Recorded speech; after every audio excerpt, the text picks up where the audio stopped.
Hello! Hello everyone and welcome to Sandbox Sunday here on RQ Streams. My name is Mike, I'm going to be your host for the day. How are we doing, chat? We doing good? Hello everyone, I'm going to move you over here actually so I can see you here. Hello chat, hi, how are we? It's been so long. It's been so long since I was last here. I know. Now a couple of people have already noticed that I'm afraid the beard has gone. The beard is totally gone. I got rid of it. I couldn't do it anymore. I basically decided that last night, I was like, you know what? I can't. I can't justify having this on my face anymore. Not for a little while anyway. Yeah, I know, I'm nice and smooth now. It feels so good. Like I'm sleeping better. Like I can actually feel my face on the pillow and all of this sort of stuff. I know, I'm 10 years younger than I was yesterday, and that's a hell of a feat to achieve, I feel. I'm so fresh. I am feeling fresh. Frankie's here as well. Oh, nice. It looks like we got loads of people in the chat today, including all of our lovely mods. Now, today is a little bit different. I should probably explain what we're doing today. So, today is an AMA, which means you can ask me whatever it is that you want to ask me. So we're going to go through like a series of questions. I'm going to try and pick them up from the chat as best I can. I have got the Discord open, so if you're in the Discord community, I can see that too. The mods are going to be working hard to make sure that I'm obviously answering all the questions that you guys are answering, or asking me, sorry. And we'll take it from there. I'm going to put on some like chill vibe music today so that we can just sit and chill for a while. I'm also going to be, considering maybe playing some games as well, possibly. I mean, we had a chill session with City Skylines last weekend, and I thought that was really fun. I thought that was really cool. So I'd be happy to do that again. But before we get too far into it, while you're thinking of your questions, maybe I should do some of our usual admin. So this is RQ Streams. I am Mike, and we are the Rusty Quill. So we're a podcast production company focused on audio drama and audio fiction based in London. We have three main podcasts, Rusty Quill Gaming, The Magnus Archives, and Stella Firma, all of which you can find on rustyquill.com. We also have a amazing community behind us as well. I know the beard has gone, chat. I know the beard has gone. I cut off so that I could be youth. We have an amazing community, which is on our Discord as well as being here in the Twitch chat. And you can access that through the links just below. And also, I think our mods have probably just stuck that in the chat somewhere here. Also, if you want to support the channel, if you're enjoying what we do and you like what you're seeing today, please consider subscribing if you can. People who subscribe, obviously, you get ad-free stuff and you get like other bits and pieces. You get custom emojis, or you will do soon. And also, if you want to get more additional benefits, you can sign up to our Patreon. If you want to sign up to the Patreon, it's just down below here. Oh wow, and City Skylines is free on PSN. Mate, if you guys have got PlayStation Network, then honestly, get on it. City Skylines is such a fun game. But yeah, you can sign up to our Patreon by clicking the link just down below, or possibly in the chat here. I've got to remember you're here. In the chat here. And you should be able to get loads and loads of backstage benefits. You get early releases of stuff. You get loads of cool stuff. So while I've been blabbering on, thank you very much to everyone who's followed the channel today and subscribed. I can see that a few people have actually subscribed. A few people have followed prior to us going live. So, B Melters No 1986, welcome to the channel. And Raleigh, thank you very much for the 2-month resub. It's good to have you here. Hey, it's Sam. Oh my lord. Oh my lord. Hey, it's Sam D. Thank you. Thank you for the 20 tier 1 gift subs. Woof. Wow. Thank you. Good lord. I'm gonna have some coffee. I mean, that's amazing. Obviously, please do remember to gift responsibly. Sounds amazing. Thanks, Saffron, for the 70 bits. Yeah, please do remember to gift responsibly. I understand that these are quite troubling times. These are difficult times, and all of our content is free to air. So only give if you can, when you can, if you want to. I'm not expecting anyone to do anything. We're all just here to have fun. Maybe play some games. I mean, I don't know. So through the process of this, feel free. This is, like I say, it's an AMA, so you can ask me whatever you want to, and we'll sort of like pick and choose the questions that we answer. But yeah, just think of some cool stuff. I'm gonna try and find us some nice, like, chill stuff that we can listen to while we're doing this AMA. If push comes to shove, basically, if the urge takes me, we might also play some City Skylines. I don't know if you guys would be up for that. If you guys are up for playing some City Skylines, I am so up for that. I am so up for that. But we'll see. I'll take it under advisement what you guys would like to do. Now, with the text-to-speech. Yes, gift responsibly. COVID has me working hellish amounts of overtime, 36 hours of overtime just this past week, so I'm very able to gift and enjoy doing so to try and brighten people's days. Oh, Sam D, you're so flipping wonderful.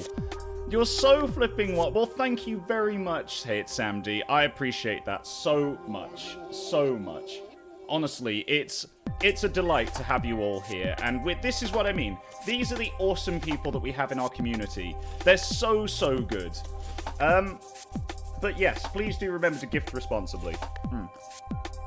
By the way, for the selection today, I've got my usual You Rock mug with some coffee in. Today, chat, look, I have an apple. I'm actually eating more healthily than I ever have done before. I've got an apple. I've also got a big bowl of popcorn because, I mean, why not? That's all butter, so that's probably not that healthy. And also some biscuits too, because, well, I love chocolate biscuits. I don't know if you guys know this, but chocolate biscuits are one of my favorite things in the world ever. Hashtag just saying. So if you were ever going to gift me anything, I think chocolate biscuits would possibly be the way to go. Right, now, I've already seen some questions coming through. So let's take a look here. So, who have we got? Oh, also, just in case you didn't know, the chat is on slow mode today. So we're going to be taking it a little bit easy, just so that our mods can, like, get all of your questions. So I've got the first question here, which is from Signetry, who asks, as a question, I know most people on the RQ have careers independent from your creative endeavors, so I was wondering how you all got through your university years. I need to finish my memoir by the end of the month, plus some assignments to complete my memoir. I'm stressing out about whatever I'm supposed to do next. Sorry if that's a bit heavy. That's not heavy at all. That's not heavy at all. Like, honestly, I get it. Like, when you're writing anything, it can be incredibly stressful. And the way that I got through my university years was actually like, well, it was interesting because I originally, when I was in college, I actually wanted to go on and do drama and performance. Genuinely, that's where I wanted to go. That's what I wanted to do. But my parents encouraged me away from that. They told me that I should go and get a proper job. And so I ended up not doing that, basically. I ended up doing psychology predominantly, alongside other things. I did psychology, I did philosophy, I did IT, and all of this sort of stuff. So I did everything that basically wasn't necessarily where I wanted to go. But anyway, so going through psychology, that got me into a university that had a really great film department. And through that, I actually ended up, like, hanging out with all of the film guys. I ended up hanging out with, like, people who did camera work. I ended up hanging out with people who did loads of photography and TV stuff and all that sort of stuff. It was actually how I managed to get my first gig as an executive producer, where I was the executive producer on my mate's thing that he did. He was shooting like this film thing, which was going to be. Do you remember Fear? It was based on that, and it was all shot in the university. And the idea was that he wanted to recreate Fear, but as a film, and it was really fun. So, how did I get on with my... Can you turn the music down? No. The music remains loud. No, there you go, I've turned it down a bit. There we go. So, yeah, was it shot in 1996? No, unfortunately, it was not shot in 1996. But yeah, so essentially what happened was I did my university degree and I studied for psychology, and essentially I essentially, while I was studying, I just did a load of stuff that I wanted to do on the side as well. So like I say, I ended up with all of the film guys, I ended up with all of the video people, and through that, I learned how to shoot video. Through that, I then learned how to get into YouTube and what YouTube was, and then it was kind of like, it all just sort of fell into place. Eventually, I ended up moving to London, I got a couple of jobs here, and there you go. But yeah, the question was, how did I get through uni? Essentially, it was that. Like, lots of stress, lots of coffee, lots of late nights, lots of studying, but a lot of fun. A lot of fun at the same time. It's about doing what you want to do and making sure that you do what it is you want to do. Even if you pursue something else as like a regular job. It's about doing whatever you want to do. I hope that answers your question. What are we doing, Anil? Am I allowed to... yes, you're allowed to share the photo of me at the time. Where are you going to share it, Anil? Oh, God. Are you going to share it? Are you sharing it in the Discord? Is that what's happening? Oh, my lord. But yeah, so that's basically what I did. I hope that answers your question. I realise I went on a bit of a random tangent there. But yeah, that's fundamentally it. Booty shorts with an embroidered chocolate biscuit on. I mean, why not? Why not? Oh yeah, please don't send perishables to us because they might not get picked up in time, and they may perish. And even more baby might, yes, I'm afraid so. It gets even more baby than I am today. Alright, well, it looks like that was the crux of the, it looks like that's the crux of the questions done. Oh no, we've got one more question which has just come in. Very serious question. What kind of music do you listen to? Well, it's funny you should ask that, actually, Ren Rambles, because I listen to loads of music. I know everyone says that. But I tried in the last year and a half to listen to a much more varied series of music. I used to listen to predominantly rock and indie rock. The Foo Fighters are one of my favorite bands, along with Fickle Friends and people like that. But I've expanded so much. Like now, on our Discord, we have a hashtag music. And in there, I share my editing playlist, like, quite regularly. Oh no, I'm wearing the same t-shirt in the picture! It is actually this t-shirt. That's how long I've had it for. Yeah, man. So yeah, that's awkward. That's awkward. Yeah, so I listen to a lot of stuff. Mostly electronica at the moment, actually. Hence why I like this stuff here. And Take Clicks Off, thank you very much for the sub. And Omelette EMI, welcome. Welcome to the channel. Yeah, that's kind of it, really. I listen to loads of stuff. If you want to know, I was most recently listening to, I don't know how you pronounce it. Is it Seeb or Saib or something like that? S-E-S-A-I-B? He's really cool. That guy puts out some seriously amazing tracks. Would highly recommend. So that's what I listen to at the moment. If you join our Discord, hit up hashtag music. I'll share more of my editing playlists in there for you. Oscar Loves the Sea says, would you be willing to tell us more about how you got involved with the Rusty Quill? Well, Oscar, yeah, of course. I mean, I think I've actually told this story a few times, but I'm more than happy to tell it again briefly. Essentially, what happened was, I started a YouTube channel called The Happy-Go-Lucky Scamps. And that was a joint effort between me and a friend of mine where we were going to be producing, like, loads of collaborative content together.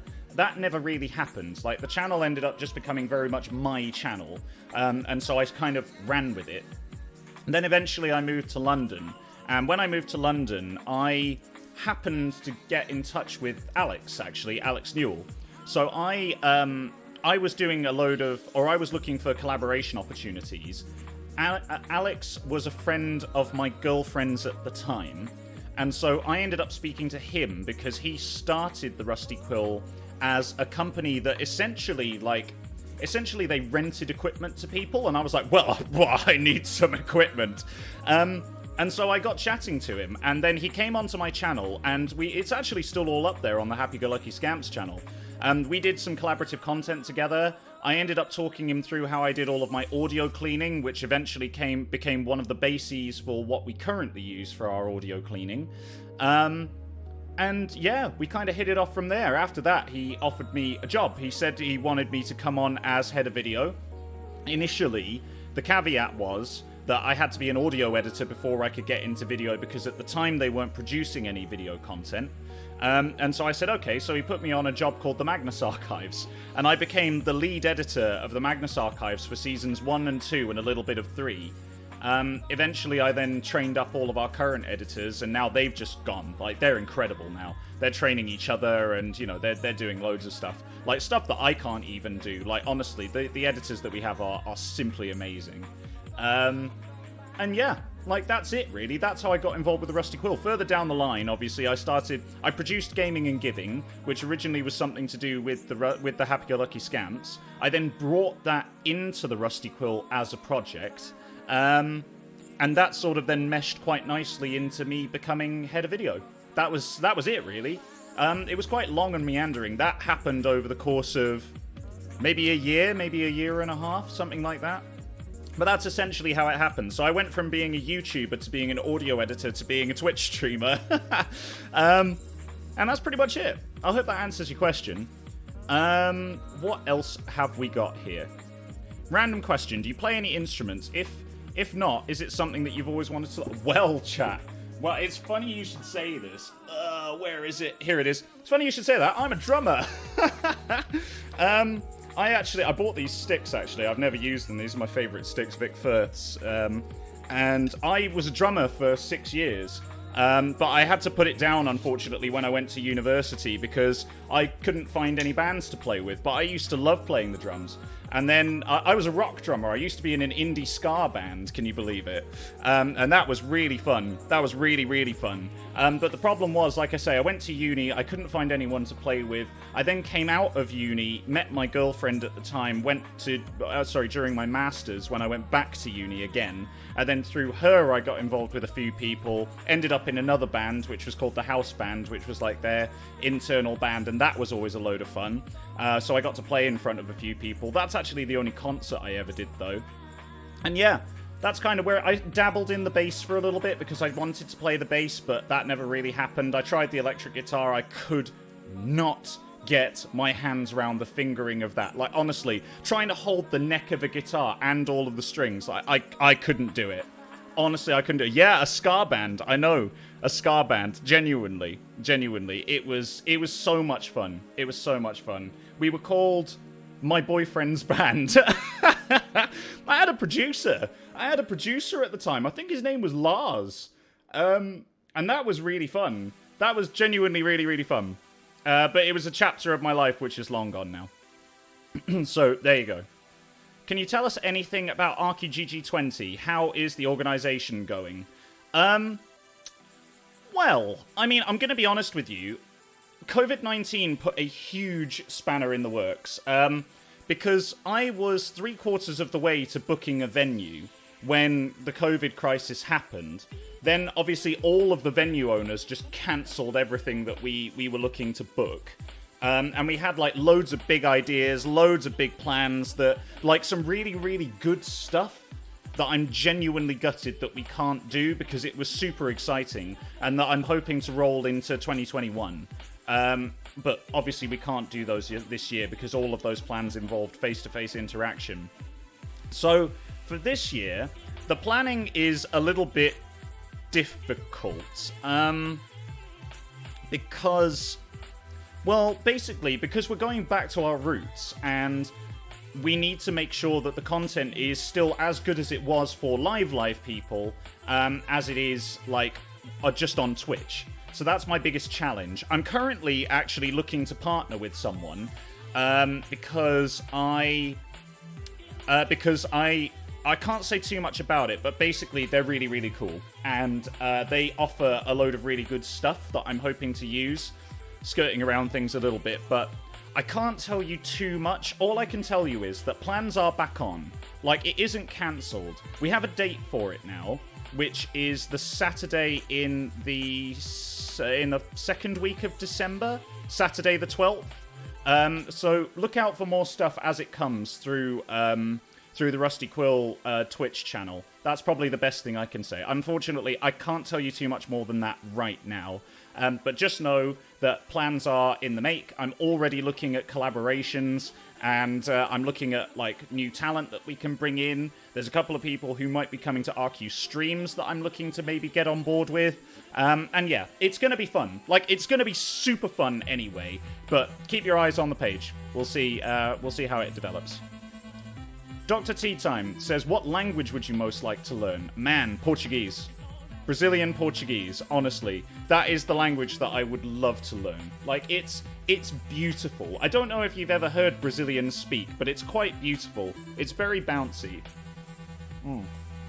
And I'd love to be able to speak it. At the moment, I can only say very, very, very basic things. But believe it or not, actually, most things, well, some of the things that I use are now in Brazilian Portuguese. Like, my Spotify is in Brazilian Portuguese. So I'm trying to learn, like, that way. But yeah, that's the language I'd love to learn, honestly. But then again, I'm fascinated by languages. Like, I love languages. I live with a Romanian, and she's really, really cool. And I love, like, listening to how she speaks, because even though I can't understand it, just listening to other people speak in their local language, honestly, I think it's so cool. I think it's so, so cool. So I hope that answers your question. Have I ever tried Tim Tams? No. Would I try them? Absolutely, yes. If you got to play any game in the world, what would it be? Well, are we talking like if I was invited to play it specially, as in like playing an early beta? Or are we talking like just in general? Because in general, the game that I most want to play right now is, well, Cyberpunk 2077. Genuinely, that's the one that I'm looking... Oh, both. Okay. Well, that's the one that I'm looking forward to right now. If I was invited to play Cyberpunk, I would be super hyped. If we're talking about games that are currently available that I don't own, I think... Oh, man. What do I want to play right now that's currently released? To be honest, Animal Crossing.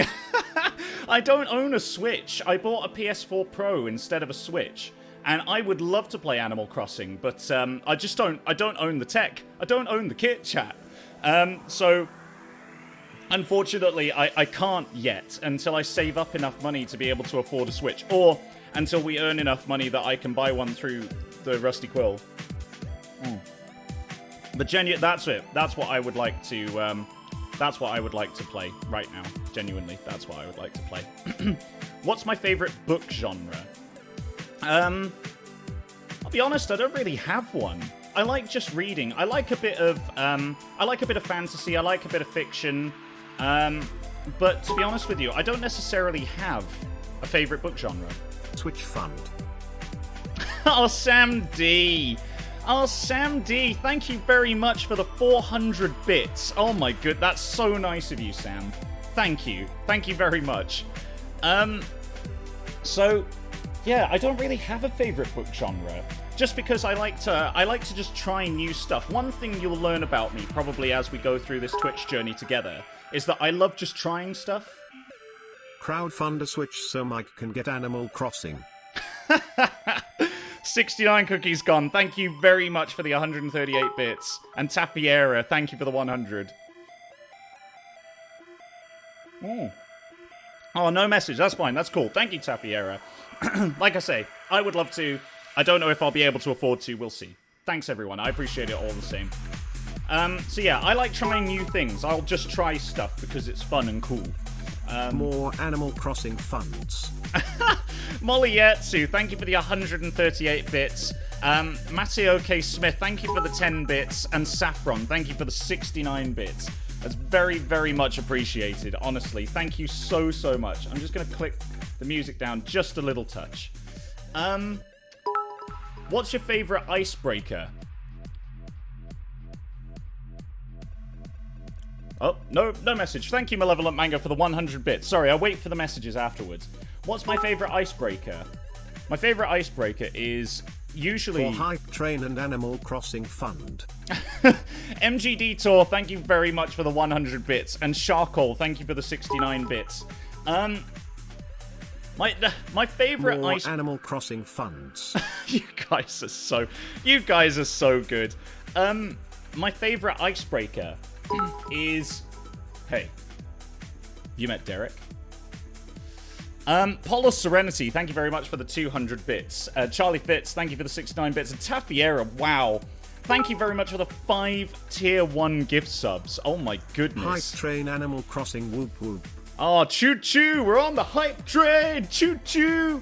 Molly Yatsu, thank you very much for the 420 bits. Oh my lord. And more Animal Crossing funds. You'll probably love the sheeps. I will probably love the sheeps. I've been learning about Animal Crossing as we go through. I will probably love the sheeps. My favorite icebreaker. I'm still stuck on that one. Hey, do you know Derek? You met Derek. Derek is a great icebreaker. I don't really use icebreakers, to be honest with you. Derek is the best icebreaker ever. Derek is the best icebreaker ever. It's true. Shell Smiles, thank you very much for the 69 bits. And Lady Saltshay, thank you for the 100 bits. Woo! My favorite icebreaker is probably Boaty McBoatface. That was a research vessel, right? Can we meet Derek? You absolutely can. Bits for Animal Crossing. Absolutely can meet Derek. Of course you can. Are you ready? Des? It's over to you. There he is. There he is. Look at him. Look at Derek. Oh, man. He's there with all of his friends. He's there with all of his, favorite fan art and stuff. Remember, if you guys do have fan art that you want to send, you can send it to our P.O. box, and I'll try and get it featured in the Derek Cuddle Corner, which is now what I'm calling it, apparently. But yeah, it's wonderful. Thank you very much, everyone who sent all of this stuff through, because genuinely I love it. It makes my day. It makes my day knowing that people like what I do enough to send through a load of art and other things that you guys have made. Anyway, good work, Des. Proud of you. So, Jackson Healy, thank you very much for the 70 bits, and Mollyetsu, thank you very much for the 5 tier 1 gift subs. I appreciate it. Thank you so, so much. Yeah, Derek's Cuddle Corner. I think this is something that might become a more regular thing. I've got to get more stuff over there, you know. That's what I really want. For Derek. Oh, Raleigh, thank you very much for the 400 bits for Derek. Oh, man. Des, you've got more fans, mate. How are you feeling? Oh, he's chuffed. He's speechless. Genuinely. He loves it. Thank you very much, everyone who's donated. That's amazing. I can't believe we've hit another level 5 hype train. We've got 22% of the level 5 hype train done. This is incredible. Cross those animals, Mike. Non-binary star system, thank you very much for the 131 bits. I will cross those animals. I'll speak to Alex about using some of our profits to buy a Switch. I appreciate it. I appreciate it. Right, anyway. Let's get some more questions in, because I've been distracted. Mike, can you give us any RQ deep lore? Can I give you any RQ deep lore? What sort of deep lore are you looking for? Media was right. Dear Alexander Jane, you will please buy Mike and Anil a Switch. Thank you, love the fans. Thanks, Hey It's Sam D, for the 200 bits. Oh my goodness, thank you so much. I greatly appreciate it. I greatly appreciate it. I'll pass that message on to our dear friend Mr. Newell, and we'll see. We'll see. I don't think Media was right. Are you still here? Possibly not. I don't know. Any RQ deep lore? I mean, to be honest with you, the most deep lore that I can give you would probably be, I mean, to be honest with you, a lot of it, chat, is mostly just me trying to put together new projects. We need to figure out how to get the voice to properly pronounce Anil's name. Anil, maybe? I think it did pretty well there, actually. Thank you, Mollyetsu, for the 420 bits, blazing through all of these questions. And also, Calio MLID. welcome. Welcome to the stream. It's good to have you here. Yeah, we actually did it, chat. We actually got the thing to say Annuls' name in the right way. Okay, look, RQ Deep Lore. So, RQ Deep Lore, we're genuinely all friends behind camera. Like, off stage, we're all genuinely quite good friends. In terms of Deep Lore, like, in terms of the history of the RQ, we pretty much all came together, for various reasons, because we each had skills that we could contribute towards the thing. Like, Anil is very, very good with communities. Like, he's a lovely person. He knows how to manage communities effectively. He's a copywriter and worked in compliance as well. So he's very, very good with the words and things. Alex is, he's the brains of the outfit. Like, he knows so much about business practice because he's worked as, like, producers. He's worked on, I think he worked for did he work for the Beep for a while, I think? He's done loads and loads of stuff with his career. Like, I know how to do editing, and I know how to produce video content. That's how I come into the picture. And all of the voice talent that we have similarly, a lot of them weren't actually voice actors before they came here. They actually discovered some of their talent for voice acting by performing with the Rusty Quill. So, is that the kind of deep lore you're looking for? I hope so. Thank you. Oh. Taffiera, you are welcome. You are welcome. Thank you very much for the 100 bits. I hope that's enough deep lore for you. I don't know if that gives you what you want, but we can come back to it. Yeah, exactly. Bryn just wants to play Pathfinder with his mates, Like, thank you very much, Oscar Loves the Sea, for the 93 bits. Just to let you know, I have... oh, man, you guys have unlocked a new emote! Oh, man. Oh, that's so good. Right, I'm getting a little bit warm. I may have to... I've found a heat removal system. Chat. I found a heat removal system. I can open my window. Wow, I can't believe we just completed another hype train, chat. Choo-choo! Oh my lord, what a time. Oh my lord, what a time. Oh boy, I love it. I love it so much. You can tell I finished my coffee now as well. Is it called shaving? Yes. Also, I might have to open my window in a minute.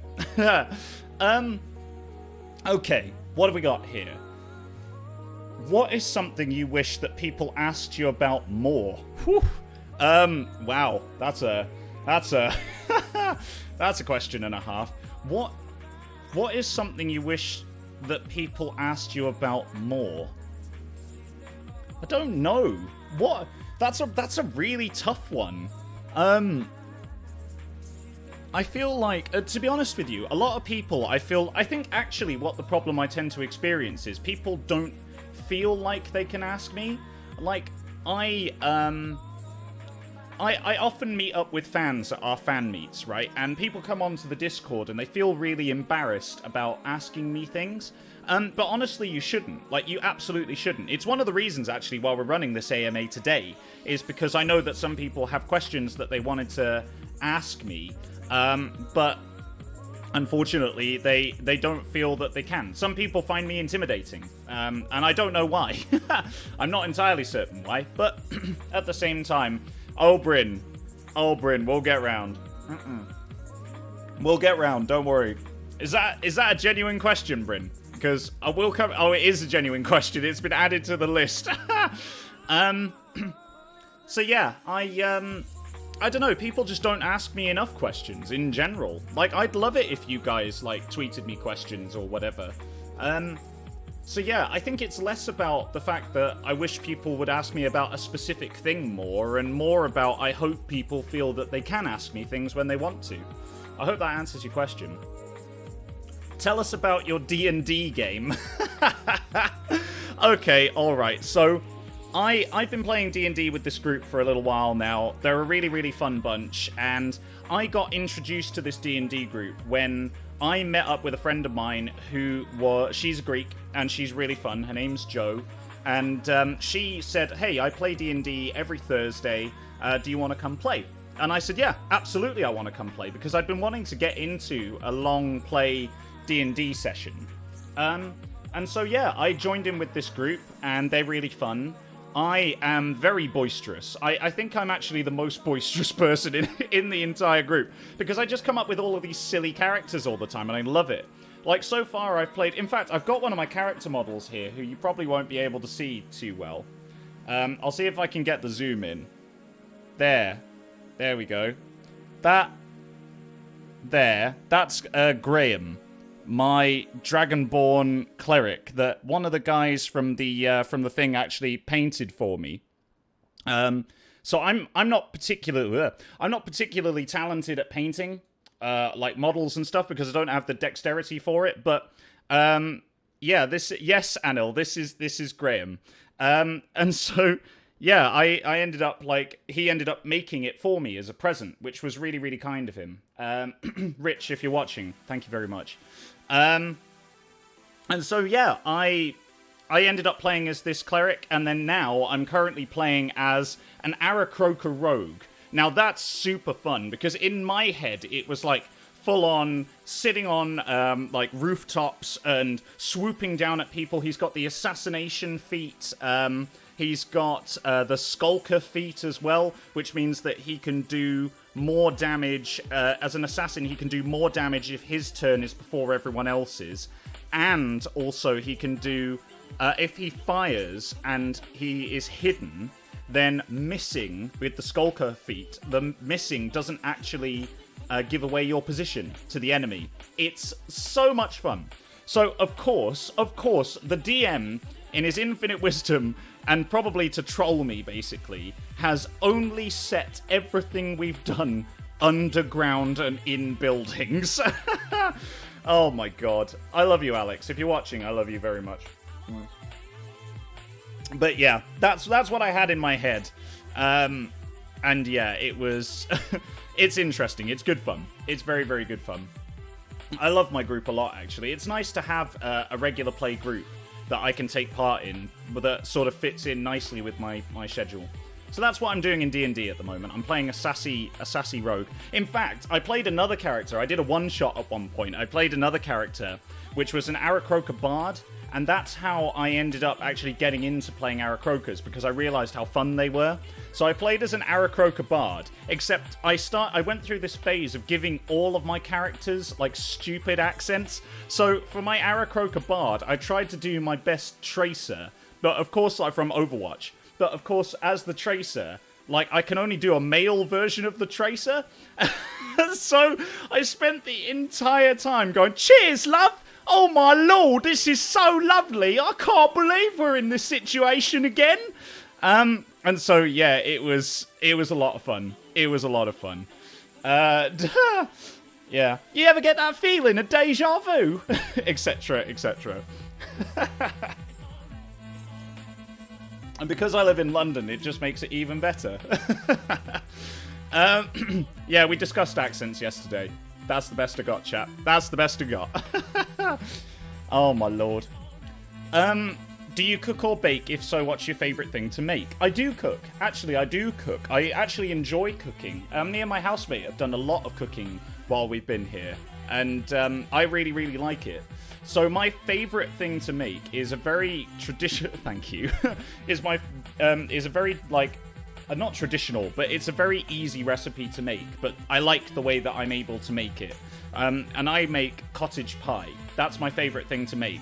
I love making cottage pie, which is beef mince, and I make it with carrots and peas, a nice, thick, meaty gravy, with mashed potato over the top, which I make out of, sometimes I make it out of sweet potatoes, actually. That's one thing I love doing. But, when I make it with regular potatoes, I actually make the potatoes on the top with mayonnaise instead of butter, because it's less fattening, and also it just tastes different. It tastes nicer. I usually season that with a bit of salt and pepper. Sometimes I chuck a couple of herbs in there too. Top it off with cheese in the oven, 200 degrees for about 20 to 30 minutes, or 150 for half an hour to 40 minutes. Blah. Job done. Honestly, I love it. That's my favorite thing to make. I love cottage pie, and I love making it for people as well. If you guys are ever around and I've got a cottage pie for everyone. Oh man, I'm glad you guys like it too. I think it's really good. Cottage pie is good. It really is good. I love it so much. I need more excuses to make it. That's what I need. Actually, the window is open. My housemate has taken care of me. Don't worry about it, What Summer. The window is open. I'm actually cooling down as we speak. What's your favorite flavor ice cream? Oh, no. Oh, now we get to the real shit. Okay, alright. Hold on. Now, my favorite ice cream. My favorite flavor... Now, if we're talking Ben & Jerry's, right? That's a whole nother ballpark, right? You got your Ben & Jerry's favorite flavor. You've got your Haagen-Dazs favorite flavor. Thank you, Mike's housemate. You are wonderful. Oh, Mollyetsu, thank you very much for the 138 bits. Very much appreciated. And I'll pass that on. Thank you very Magda, thank you. From all of the Twitch chat. She's in the bathroom. I'll pass it on in a little bit. But yeah. I can't wait to end my friendship with Mike after this is over. What, Frank? Why are you ending our friendship here? I've got your question next, but you know what? I might just skip it. Oh, she's blowing kisses to you all, by the way, my housemate.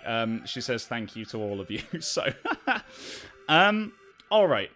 So my favorite flavor ice cream is definitely. Oh man, yeah. You've got your Ben & Jerry's, then you've got your Haagen-Dazs, and then you've got all the other flavors, right? So for me, my favorite Ben & Jerry's has to be the one with the caramel core and the cookies on one side and the brownies on the other.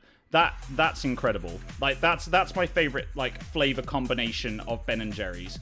It's not Kama Sutra. That is really good, but it's not my favorite. Like that one's my favorite. All of the rest of them are incredible, but that's my favorite combo of flavors with Ben & Jerry's. I know that that's not a flavor, but the thing is, chat, right? Let's real talk, right? This is a serious question. Real talk. Like, basically, when it comes to combinations of flavors with Ben & Jerry's or Haagen-Dazs, you can't really, like, compare that to all other ice creams. It just can't happen. Like, you've got to separate these things out, because otherwise you end up, like, you can't. You just can't. It's like, it'll break the universe. It's like dividing by zero. You just can't. Haagen-Dazs is definitely the strawberry cheesecake, hands down. Or the salted caramel, thinking about it. But I prefer cheesecake, so there's that. And then my favorite flavor of ice cream is probably pistachio. I flippin' love pistachio, or fudge, or the combination of...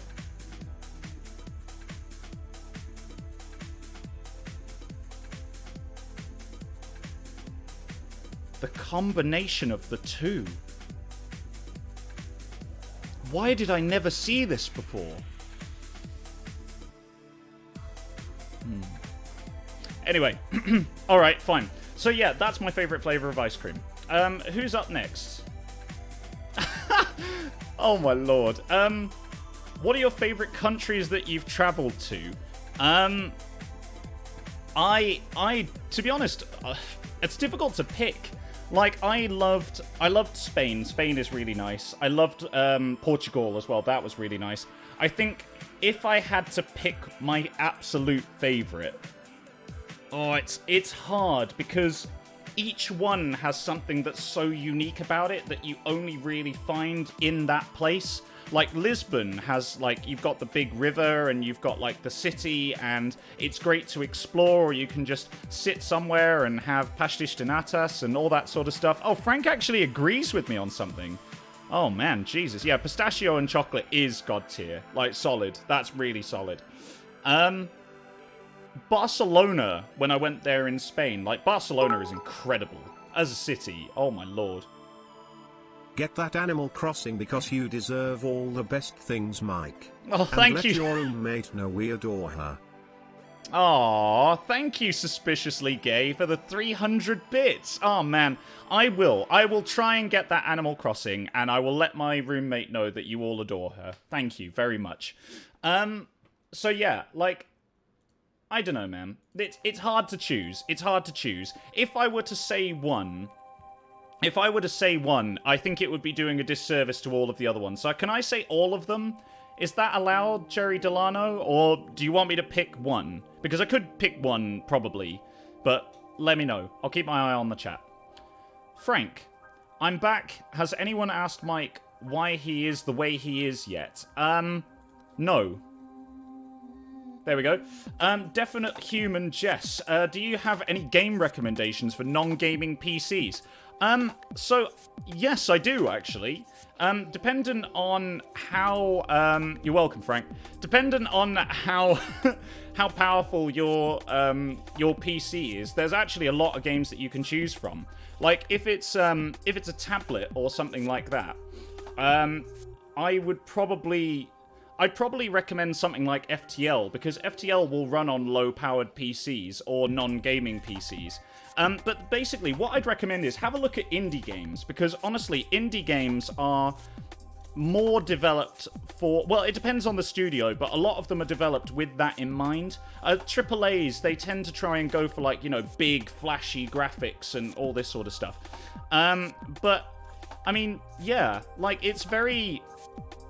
I don't know, it's difficult with AAA titles and big studios because sometimes they'll make stuff that just it's not able to be played on anything apart from top-end gaming PCs. Have a look at the indie scene. Check out FTL.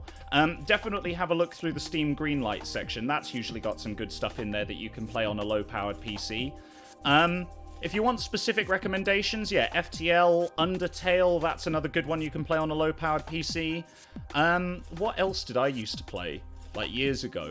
Any, like, strategy games as well. Strategy games, like, if you wanted to play something like Civilization, even the new Civilizations actually have a mode that allows you to use the top-down map. So you just get the hex grid, and then you can actually play, like, classic Civilization in that way, and you don't need a top-end PC for that. So that's really good.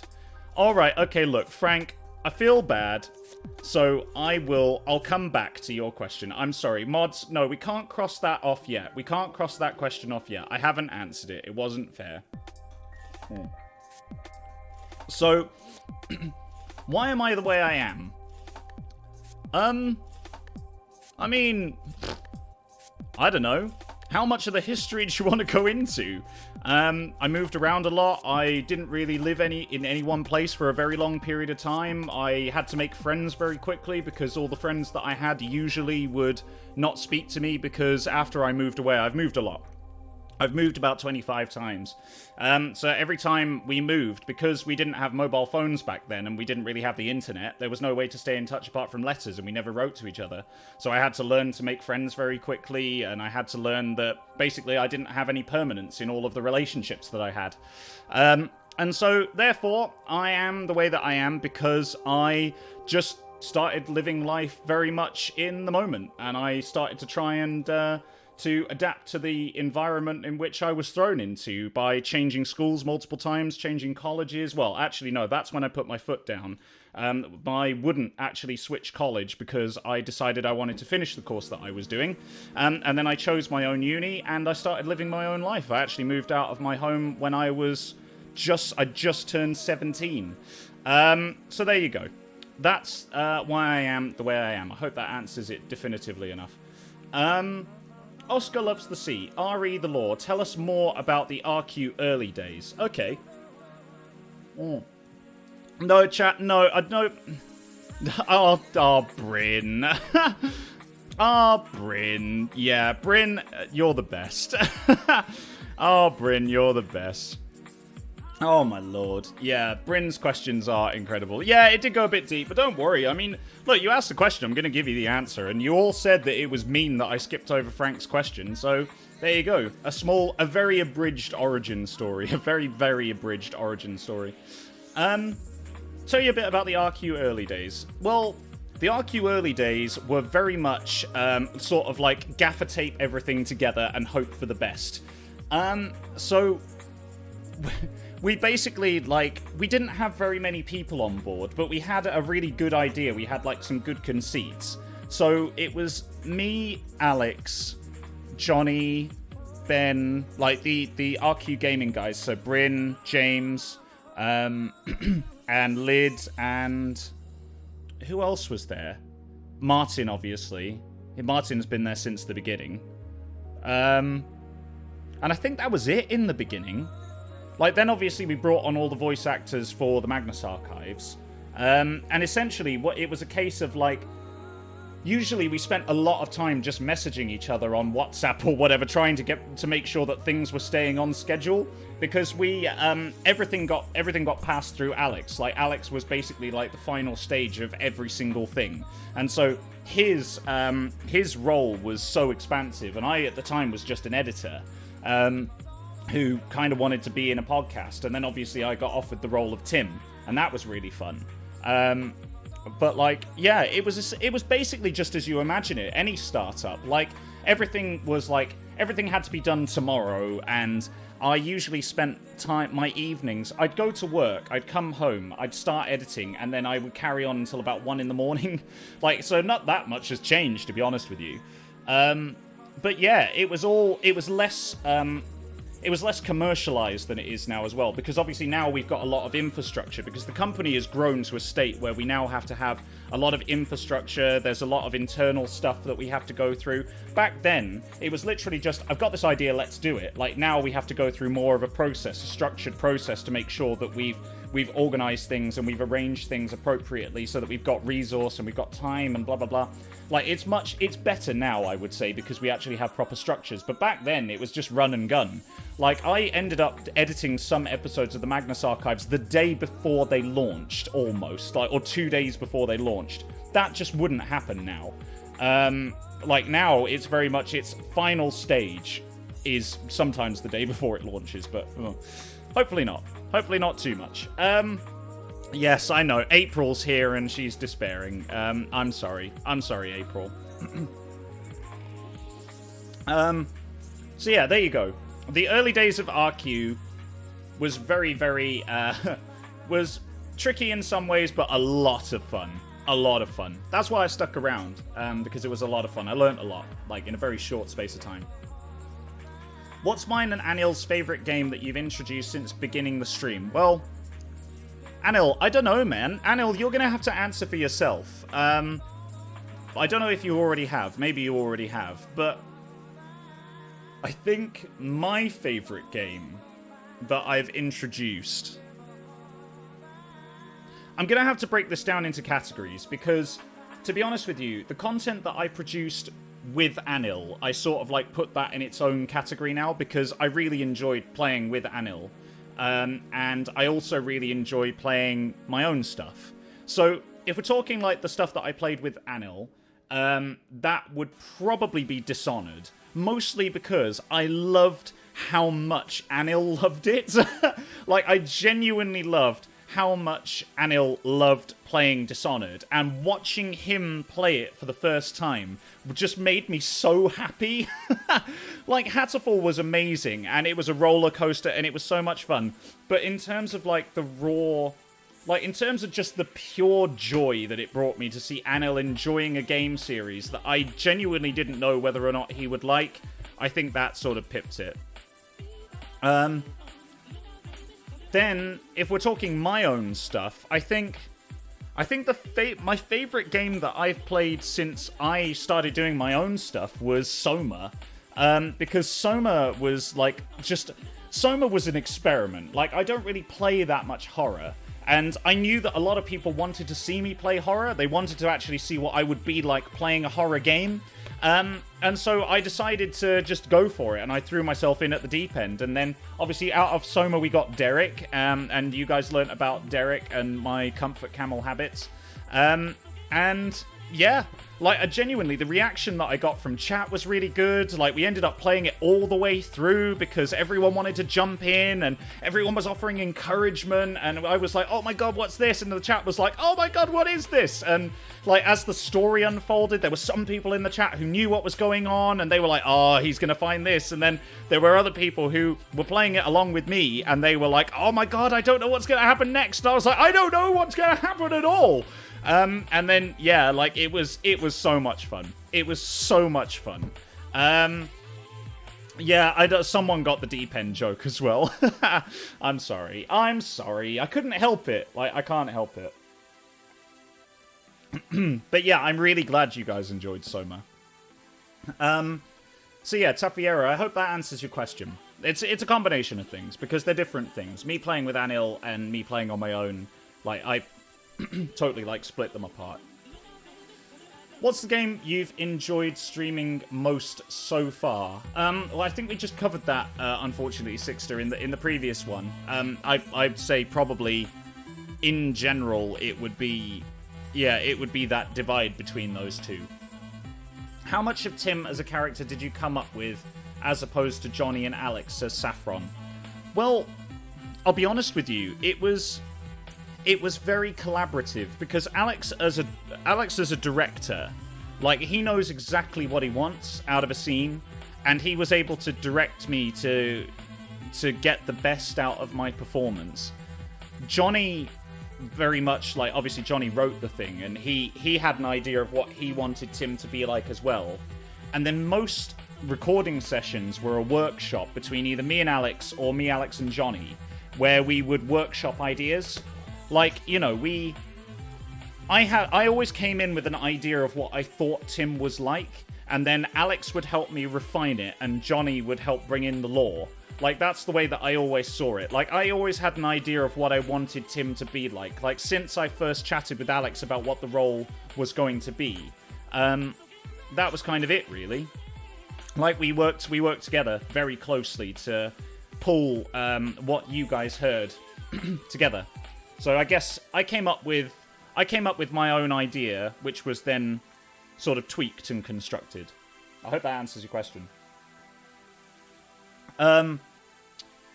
Okay. Aquatic Flames. Ooh, are we nearly at the end of the song? We are. Hello. Saffron. Thank you very much for the 70 bits. Very much appreciated. Aquatic Flames. Question. Do you have any tips for people pursuing creative passions alongside academia? I love music so much, but I feel I don't have time at university. Well, I'll be honest with you, Aquatic Flames. Like, just cards on the table, right? I'm not an expert. Just to say, I think when it comes to this sort of stuff, a lot of people tend to find their own way. So the advice that I can give is just that. It's advice. You know, don't necessarily feel that I'm any kind of authority in this at all. Oh, Tafiera, thank you very much for the tier 1 sub. Oh, man. Thank you very much. I appreciate it. So, what advice would I give you? If you love something, do it. Like, I mean, it's clear that you're already doing that, to be honest with you. But if you love something, do it. Like, just do it. Like, you will most likely find time to do it. And if you find yourself procrastinating, for me, it's usually because whenever I'm procrastinating, it's because I know that there's something that I want to do that I know I'll enjoy doing, but I put it off because I'm actually afraid of what other people will think of it. Like, for me, when I was studying and doing the video stuff kind of like on the side, I mostly would just like find time in an evening to be able to just put together an idea. Like, it didn't even have to be a big idea. It didn't have to be anything like amazing. It was just like, it was something that I could do that I knew that I would enjoy. And the most important part is to know that you're doing something that you love. Because if you're doing something that you love, you'll be more driven to do the best that you can. And so, through all of the stuff that I've learned, honestly, the best piece of advice that I can give you, just do it. Like, you find time and just do it. Like, you will have to make sacrifices. I mean, Lord knows that I've made a lot of sacrifices to to get to this point. I've made a lot of sacrifices to get to here. And I know in the future, there will probably be more. That I'll need to make more choices. There'll be more decisions. And you learn a lot through doing those things. So, there you go. I hope that that's what you were looking for. Bryn, when are we going to do our dance-off? Now, Bryn, you and I both know that... Mike LaBeouf, oh lord, here we go. You and I both know we were going to do the dance-off in Kentucky. Gotta go, but thanks Mike for being a genuinely lovely person, and seeing the real friendship between all our Q folks is my favorite thing. Aw, Squid Kid Sid, thank you very much for the 176 bits, and thank you for joining in today. It's been really lovely having you here. If I didn't get to your question, I apologize. If you did ask me a question, I'll try and catch you up. Honestly, have a look at the VOD. But it was good to have you here. Thank you very much. For Mike's wisdom. MGD Tour, thank you very much for the 100 bits. Appreciate it. And thank you. I tried to be wise. I tried to bring the sage vibes while we're listening to chilled electronica. Bryn, we were going to do the dance-off in Kentucky. You know this. We were going to do the dance-off in Kentucky. I was going to bring my camera kit. We were going to have a great time. We were going to go to an amazing festival in the Americas, and it was going to be awesome. And then this happened, and now we're here. So, do you know what, Bryn? When this is over, you, me, dance floor, I'm going to get my friends who make video content. I'm going to summon the videographers that I know, and we are all going to go to a warehouse somewhere in an undisclosed location. We will try and rig up a rave lighting setup. We will find a way to get hold of some gels. We will find a way to get some music. We'll get ourselves some 100-foot subwoofers, and we will bring the place down with our dance. I hope that answers your question. We'll try. We will try. Frank, it sounds like a murder plot. Thanks, Frank. Thanks for bringing those vibes to our lovely stream. Okay. Frank, why do you do this? Why do you do this to our lovely chat? Why do you do this to our lovely chat? Plus, just chill. Just be chill. What's your favorite Tim scene to... Oh, man. Oh, man. My favorite Tim scene... I see now, I get asked this a lot, but genuinely it's hard. Because there's a lot. Like, I don't know how caught up you guys are, either. You're the one who said you wanted to take Bryn to a warehouse in an undisclosed location. Yeah, you're the one who made it sinister, Frankie. Come on now. Come on now. Frank is a treasure, I know. Frank is a treasure. In fact, me and Frankie were playing some DBD the other night, and actually, I really needed it. It was super chill. Genuinely, like... Any negativity that you might think is just banter. Like, me and Frankie were actually really good mates. But yeah. Frank. Plus. Frank. I like you, but... Plus. You're gross. Anyway, so... My favorite Tim scene to act. I mean, to be honest, this one... This one here, now that was a pretty fun scene to enact.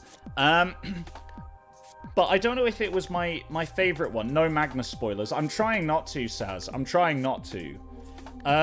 There was one in Season 5 that I really enjoyed. But I can't say what it is because it's a spoiler. In fact, even that's technically a spoiler. Anyway, we're in dangerous territory now. I think, Okay, close your ears for like 5... I'll tell you what, I'll wave. I'll wave when I'm done. We'll do a quick... If you don't want to hear spoilers, no spoilers in the chat, I'll wave when the spoiler bit is over. So close your ears now. I'll give you a second to put your hand... Take your headphones off. We're going to have a very brief moment of spoilers. Take your headphones off, and then I'll wave when it's over. I think that's enough pre-warning. Okay, if you haven't... Welcome to the spoiler chat if you haven't put your hands over your ears or taken your headphones off. I think my favorite Tim scene to do was probably the one where... It was probably the one where I got to actually have my own scene. Like, I actually got to have my own statement. That was really fun. Now, that was really, really fun. I enjoyed that a lot. Was it my favorite scene? I don't know. I don't know if that was my favorite scene, but I'll tell you what, I bloody loved that. I know what my favorite scene was. I know what my favorite scene was. My favorite scene to act out of all of them, and probably the most emotional one, was at the I can't remember what episode number it was. It would be like episode 139 or 138 or something like that. But basically, like, my favorite scene to act was the one where... no spoilers in the chat, by the way. No spoilers in the chat. My favorite scene to act was the one where I got to blow up a ritual. That was my favorite one. Honestly, I loved it. Honestly, I loved it. It was at the end of season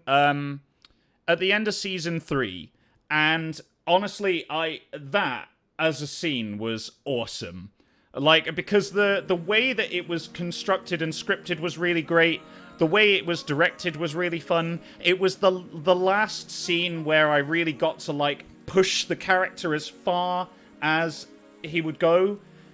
Because I knew that was it. Like, I knew that there was no more beyond that. If you want some deep lore, I actually knew when Tim was going to die from the point I took the role. Like, I knew exactly when Tim was going to die. That's how, like, preempted I was for all of this. That's how teed up I was. Oh, yeah, 119, sorry, 119. And so... yeah, that was my last real chance to push the character as far as I could push it. And I loved it. I loved it so much. That was probably my favorite scene. Anyway. We're done now. The spoiler chat's over. That's it. There you go, Dr. Tea Time. I'm glad you guys enjoyed it too. Like, the fan reaction was incredible. Honestly, chatting to all of you guys after that episode aired was amazing. And I'm really glad you liked it. I'm really glad you liked it. But yeah, there we go. Hypothetically, if you were going to name a dog, what would you name it? What would I... Man, I've got loads of ideas for dog names because I want to get a Corgi and I want to get a Leonberger. I want the Corgi to be called Lars and I want the Leonberger to be called like Neville or something like that. And Lars and Neville will have adventures together where Lars rides Neville because Neville is much bigger than a Corgi and they always spend their time together because they love each other. That is what I would probably do. That's probably what I would do. Lars the Corgi, Neville the Leonberger, and... yeah, and they have merry adventures together in their own, like, magical dreamland. There we go. Also, if I were to have a duck, fun fact, I would call it Lyle. Lyle the duck has also been a dream of mine for a very, very long time, and I really want to get a duck. I don't know why. I've always wanted a duck, but that's me. Anyway. There you go, 6-10. Purple almonds. Google says electric blue is either light cyan or dark blue. Which version is your favorite color? Oh, okay. Well, right. Okay. Well, I was not expecting this. Let's take a look. I had a duck once. His name was Peepers, and he followed me around the house. I loved him. Did you? Hey, it's Sam D. Oh my goodness, that's incredible. Well, much love to Peepers. Much love to Peepers. All right, should we do some Googling? Here we go. I've misspelt electric somehow. Oh wow. Yeah, it's like this actually. This here is my favorite. This here, like this is my favorite blue. I don't know who you are. Who is this person? They've got 91.2 thousand likes. This person. Who are you? Miss Roshposh. Thank you very much on the 28th of December. Welcome to RQ Streams. That's my favorite color right there. That's the one. So I hope that answers your question a little bit more. Boom. Yeah. I'm glad you guys think so. I'm glad you like it. I'm glad you like it. Tape clicks off. Mike, can you tell us a story about something that makes you happy? Maybe a memory that always cheered you up. I can. I can, actually. Okay, a little story. A little story. Have we got some story-based music? Have we got some story music in here? What have I got in my assets library? I've got big assets. And I cannot lie. Where are my big assets? I can't find any of my assets. Audio. I've lost my assets. Oh, well. Video? Where do I store things? Assets. Oh! Have we got story music? Attribution 0? Yeah? Something like this? What is this? What happened? Assets, please. No. Is this it? Have I found it?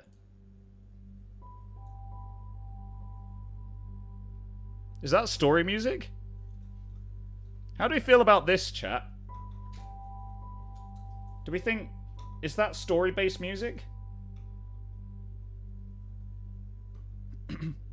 Is this too...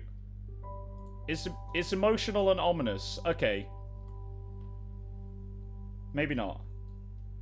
Maybe something a little bit different. Okay, how about... Oh, I've got it. Oh, I know. Here we go. There we are. Ah, that's the one. Oh, my lord. Alright, fine. Okay. This is in my just random stuff in my massive assets library. Okay, so... My favourite story, here we go. So one day I was going to the beach and basically we took my dog for a walk. I used to live down in Bournemouth actually. And one day when we took my dog to the beach, there was a place, like it's at the top of Bournemouth Beach, where there's a huge cliff that goes down and there's a massive zigzag path. So my dog loves being in water, or loved being in water, shall I say. Unfortunately, he passed away a few years ago, but he was very much loved and everything was fine, so don't worry about it. Basically, well, what used to happen was whenever you put him in a scenario where he was near water or could smell the sea, he would bolt for the water. And this is literally what happened, right? So we got to the sea. We parked up the car at the top of the cliff. Then my mum, in a feat of sheer brilliance, without putting a leash on him or anything, opened the car boot. My dog ran, literally just absolutely beelined out of the back, zigzagged all the way down the cliff on his own, bolted straight over to the ocean, dived into it with his ball in his mouth, put his ball... He found some random people on the beach, put his ball down next to them, dived into the sea, and barked at them until they threw the ball. Like, this cliff must have been about 3 stories high. Like, seriously, he just absolutely... Before, in a flash, like, this happened over a period of seconds, not minutes, like, seconds. Bolted down this zigzag path, down 3 stories worth of cliff, put the ball down, and then just barked at some random person until they threw it into the sea for him. And so eventually we had to go and catch him up and find him again, and then we put him on a leash. But yeah, that was probably one of the stories that brings me a lot of joy, was the fact that he just used to annoy people all the time until they did things for him. And I can vibe with that. Like, I get that. I get that in a dog. I get that in most people, to be honest with you. Sounds like such a mood. It really is. Thank you very much, 69 Cookies Gone. He really was. He really was. Thanks for the 138 bits. Like, genuinely, he used to do this all the time. Like, whenever you took him to the sea, he would just beeline it for the sea. Ah, excellent, Britsco. Thank you for the 1 bit. Very much appreciated. Thank you. So, yeah, like any situation where water was involved, like, you could not restrain him. It was ridiculous. That was supposed to be 100 skeptical. Excellent, Britsco. Oh, I see. Thank you for the 100 bits. And Uwu Maxawu, thank you very much for the follow. Your name is incredible. So, yeah, like, that's probably one of the stories that brings me the most joy. Do we want to keep this music on? I'm actually kind of enjoying this. It's just looped now as well. How do we feel about this being the theme tune for the next, like, 5 minutes? Are we feeling like that might be the thing we want to do? Yes. Yes, we are. Actually, do you know what? I can make it I can make it different, actually. I have this again. Hold on. Brace yourselves. Are you ready for, like, the actual vibe? Here we go. There. Now we're actually in an elevator together. Perfect. This is wonderful. Oh, my lord. This is lovely. It's like, hold on. I just need to...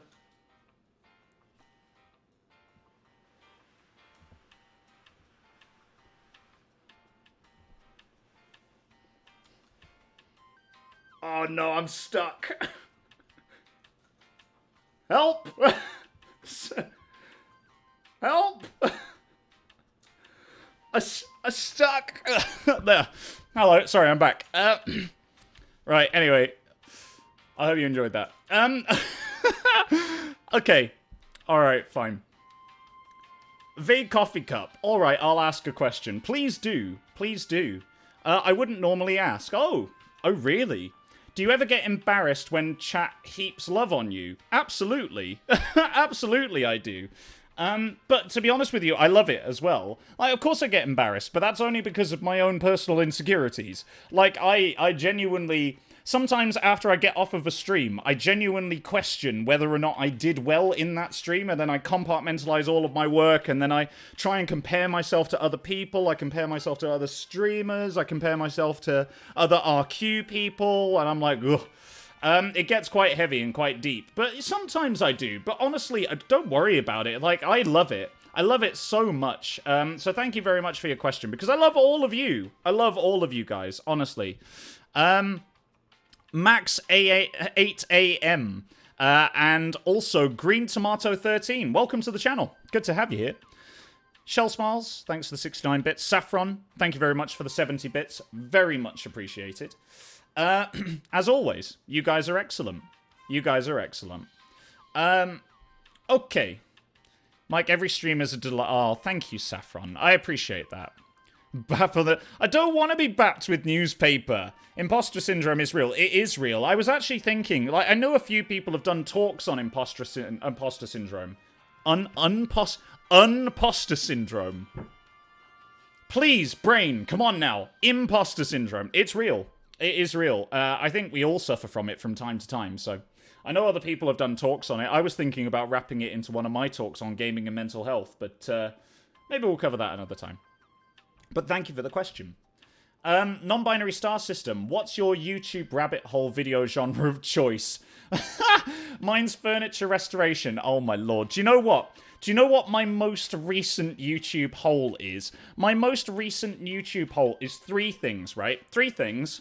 Number 1 is puzzle videos. Like how to unlock like advanced level puzzles. There's this Canadian guy that I watch literally just solving puzzles all day. And genuinely, that's one of the biggest holes that I end up in.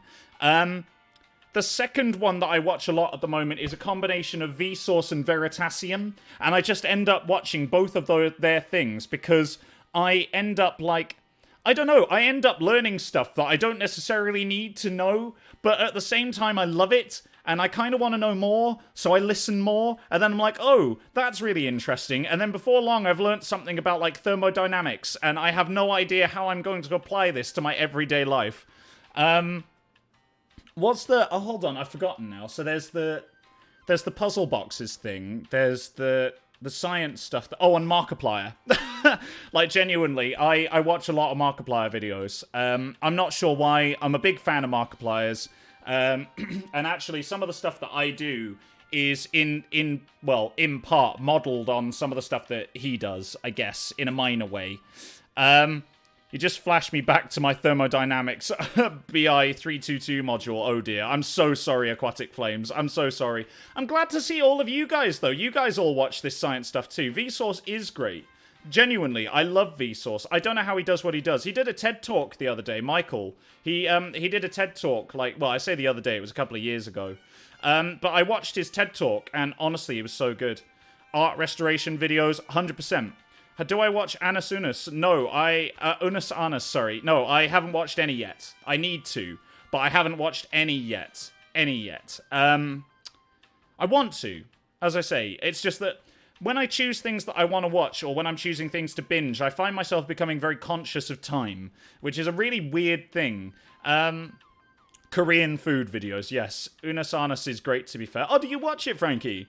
A serious power move. Oh, really? I haven't watched it. I don't even know what it is. Like, I don't even know what it is, but I'm sure I'll figure it out. Maybe we can chat about it later. Signage Tree, would I ever consider playing Overwatch on the stream? Your impression has made me curious. Yes, actually, I talked to Anil a little while ago about playing Overwatch, and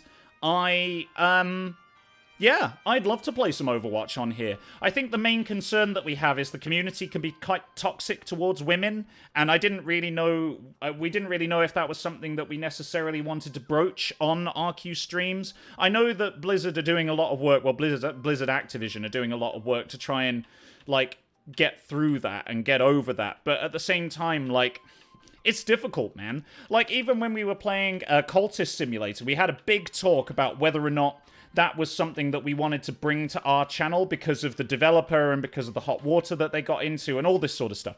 Like, we genuinely didn't know if we were gonna play it. After a while, we sort of looked at each other and we were like, I don't know.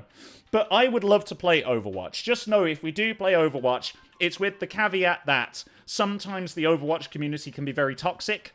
I'd love to play Overwatch 2 when that comes out. Okay, this is the third loop now. Come on now. We need to find some better music.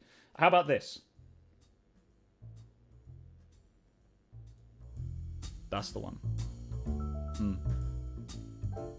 Yeah? Oh. Perfect. Alright. So yeah, I'd love to play some Overwatch 2. And I'd love to play some Overwatch.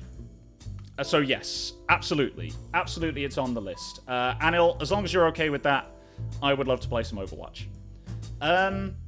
Jory, is there a place you've always wanted to visit but haven't been able to? I've just realised, actually, Signage Tree. I totally missed that. I'm really... Do you know what, Signage Tree? I'm really sorry. Hold on.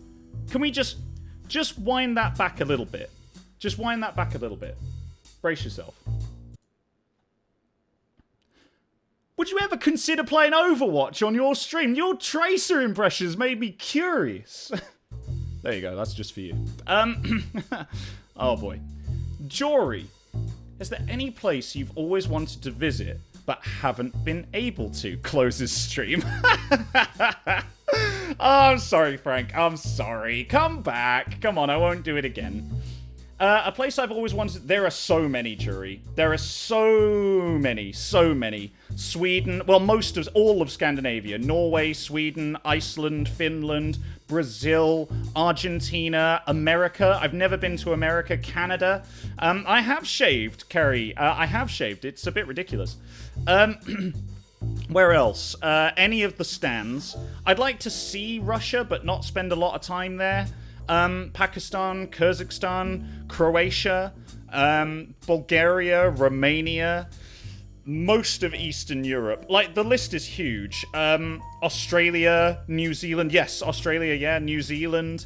Where else would I like to go? Amsterdam. I haven't been to the Netherlands at all. I've been to Belgium. I did love being in Belgium. Yeah, lots of places. Lots of places. Genuinely. We should do... If we ever get to the point where we do, like, Rusty Quill on tour, I'm probably just going to put all these places on the tour list. Crowdfund for Mike's travel plans as well as a Switch. Thanks, 69 cookies gone. Oh, wow. I love you all. You are way too good. You're way too good. But yeah, I want to travel a lot more. I've got so many places on my list that I haven't been able to go to. Tossing in for the travel. Oh, thanks, Lex Labritscro. Much appreciated, much appreciated. Maybe one day we will get there. Maybe one day we will. But like I said, I said earlier, you have to make a lot of sacrifices to do a job like this alongside a regular job. Well, unfortunately, travel was one of the sacrifices that I had to make because I don't get that much free time, nor do I get weekends off anymore. So yeah, lots of places. There we go. Are we going? Yes, we are. What's your comfort TV show to go to when things are bad? Man. Travel Abhilasha... Fund, Switch Fund, also Derek Fund. Abhilasha Pawar. I really hope I'm pronouncing that correctly. Hey, it's Sam D. Thank you very much for the 200 bits. What's my comfort TV to go to? To be honest, I don't watch that much TV, if at all, anymore. Like, I've only recently just got myself a Netflix account. Like, previously I would borrow my friends' Netflix accounts and stuff like that. I've only actually just got one for myself.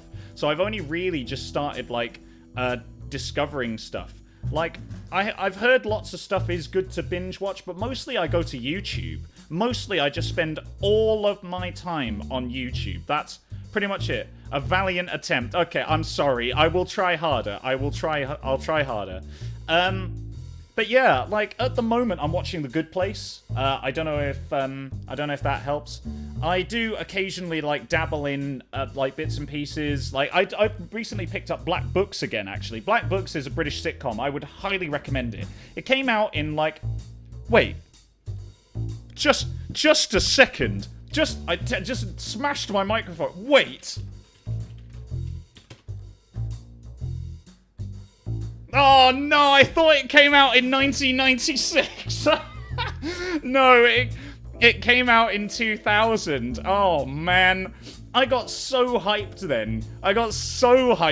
But no, it didn't come out in 1996. It came out in 2000. So that's something. That's something, yeah.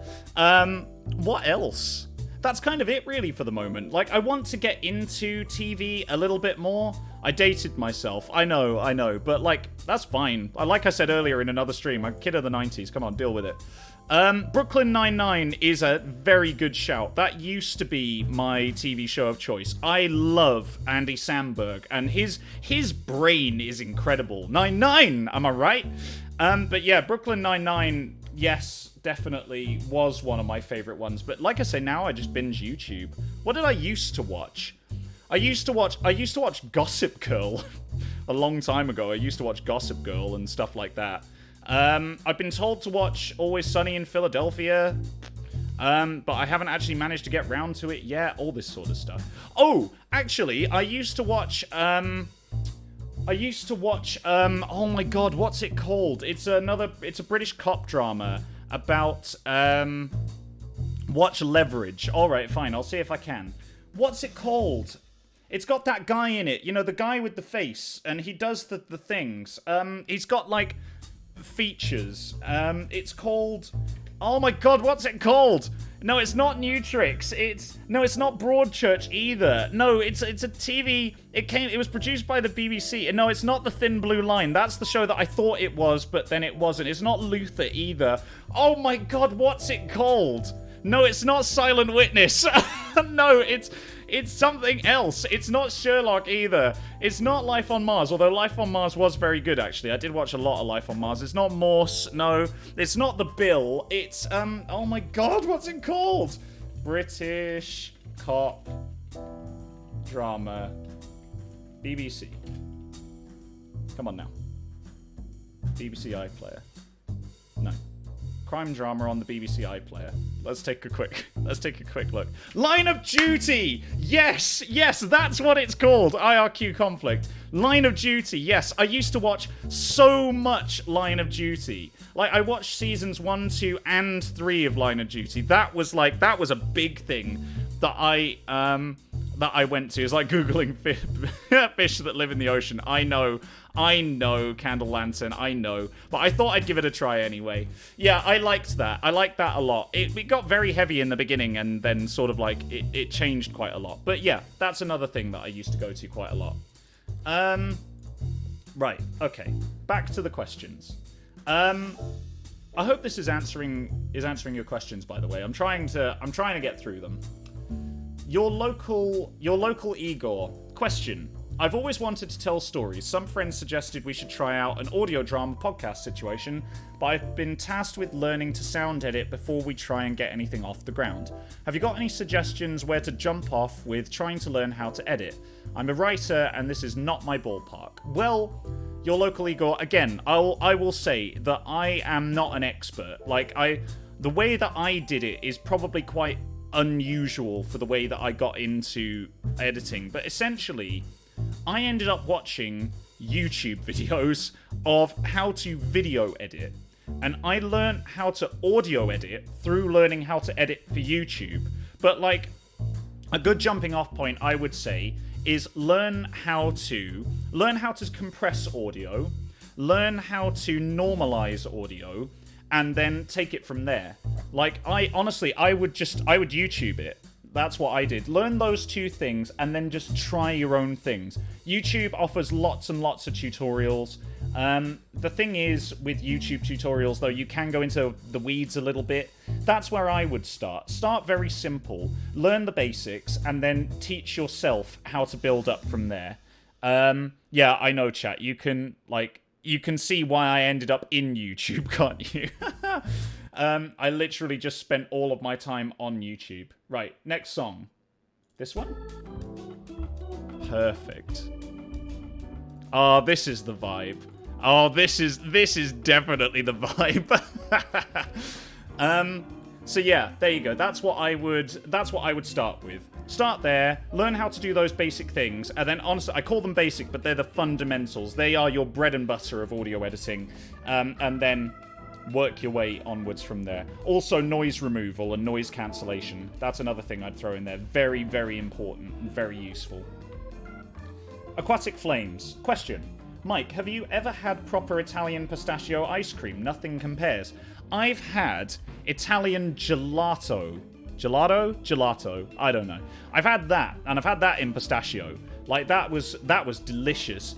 But I've only ever been to Italy once, and I went snowboarding in the Italian Alps, and unfortunately we didn't have a lot of time for ice cream. Well, we had some time for ice cream, but I mostly ate burgers. Unfortunately, I've never tried it. Not proper, the real deal, Italian authentic ice cream. I think that is something that I need to do, though. If we take this on tour, Anil, we're going to Italy. Are you a remake of Are You Being Served? I mean, yes, that again was the vibe I was going for, Anil. I mean, probably not. Actually, it wasn't, but I mean, now it is. So, just saying. Take it and run with it. You've never been to Italy. Alright, fine. Well, we're going then, Anil. We'll find a way to make it happen. Miss Sunflower94 says, Mike, what did you want to learn when you... Sorry, what did you want to be when you grew up as a kid? Oh, boy. What did I want to be? I think I wanted to be a fireman. I wanted to be a Formula 1 driver and a fireman. I think. Probably not in the combination, but definitely those two things. For the RQ Streams World Tour. Mollyetsu, thank you very much for the 138 bits. And Andida, welcome to the channel. Yeah. A fireman and a Formula 1 driver. Those were the two things that I really wanted to be when I was growing up. But I never really... The problem was, because I just like trying new things, I ended up, like, just going all over the place with what I wanted to do, and I ended up, like, doing just everything else. So I never really landed on that one thing that I wanted to do. But, you know, it got me to here, so I'm not complaining. 69 Fairies Lori. Is your energy level a stream thing, or are you like that in real life? Well, I mean, to be honest with you, I think even if I told you, you wouldn't believe me. But this is just generally what I'm like. I like to think I'm quite chill as a person, but I get very excited about things very easily. I don't put on a persona when I'm on stream, usually. Like, this is just me. I mean, Anil, Frank, Bryn, April. Like, you guys know me pretty well. What do you guys think?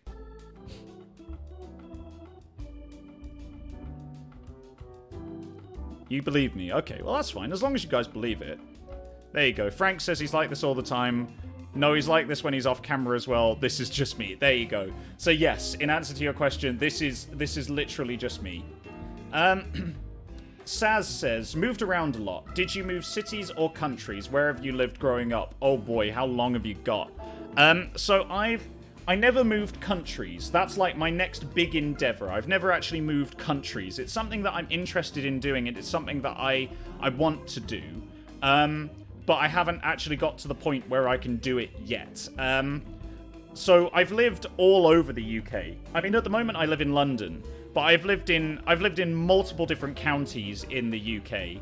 and I basically grew up over a series of different counties, mainly Shropshire, Derbyshire, Nottinghamshire, and Bournemouth, Dorset. That's where, but I've lived in more places than that, so yeah, around. That's where I lived growing up. Will you paint your nails again in future? Do you know what, actually? It's funny you should ask that, Lenreal, because, Lenrelli? We'll go with that. I'm sorry if I'm pronouncing that wrong. Yeah, I was actually thinking about this the other day, and the short answer is yes. Like, genuinely, I would. And honestly, you guys can suggest some colours for me. But I don't know. It's probably not going to be in the near future. The problem I have is if I wanted to do it, I do so many manual things during the day that, like, it would probably not last very long. So, I mean, I'll do it again for a stream sometime, definitely. But probably not in my day-to-day because it just won't last. Right, I'm going to answer a couple more questions, and then I'm going to take a quick bathroom break. I hope you guys don't mind. Amietta619, how do you feel about all of us caring about you and what you say? And do you ever get sick of being accountable to us? For lack of a better way to phrase it, does it ever get overwhelming? Now, that's a very broad question. A very good one as well. How do I feel about all of you caring how do you feel about all of us caring about you and what you say? Well, to be honest with you, electric blue nails, yes, Sixter, absolutely. And I will have a self-care break, don't worry about that. Rainbow nails, I can do rainbow nails, oh boy. So, I mean, no, I love you guys caring about me. I actually still feel a little bit weird about it all the time because as a person, I don't really crave attention. Like, I'm not one of those people who likes to be in the spotlight. I just like making content. I like doing this. This is what I enjoy doing. So I feel good about it. Don't get me wrong. I feel really great about it. I love the fact, like, there's 170 people who have come to watch me ramble about my life. You know, like, I think that's amazing. And I love you all. Honestly, I do. But there are days, like, when I kind of look at myself in the mirror and I sort of hold on, wait. We've got to get the music on. Hold on. Where is it? Where is it? Here we go. Is it here? Where is it? Oh. But there are days. There we go. But there are days when you find yourself looking in the bathroom mirror in the morning after your first shower of the day and you think, but what do I do? Like, what is it that I actually put out into the world that people want to watch and see and do? What is it that I do differently that other people don't do? And sometimes that's hard, like we were talking about imposter syndrome earlier. Sometimes that's difficult, but I know, and what you guys are saying is true. I love the fact that I make you guys happy. Like, genuinely, that's why I got into YouTube. That's why I started working for the Rusty Quill. It's why I did a lot of the things that I've done subsequently. You bring us joy. Aw, thank you, Raleigh. Thank you for the 250 bits. I'm really glad. I'm really glad that I do, because that's what I always wanted to do, was just to use the skills that I have to make people happy and to raise money for charity. Like, genuinely, those are the two things that I got into YouTube to do. I never got in this to get famous. And my old YouTube channel was, I think I had 100 subscribers, and I celebrated when I got 50.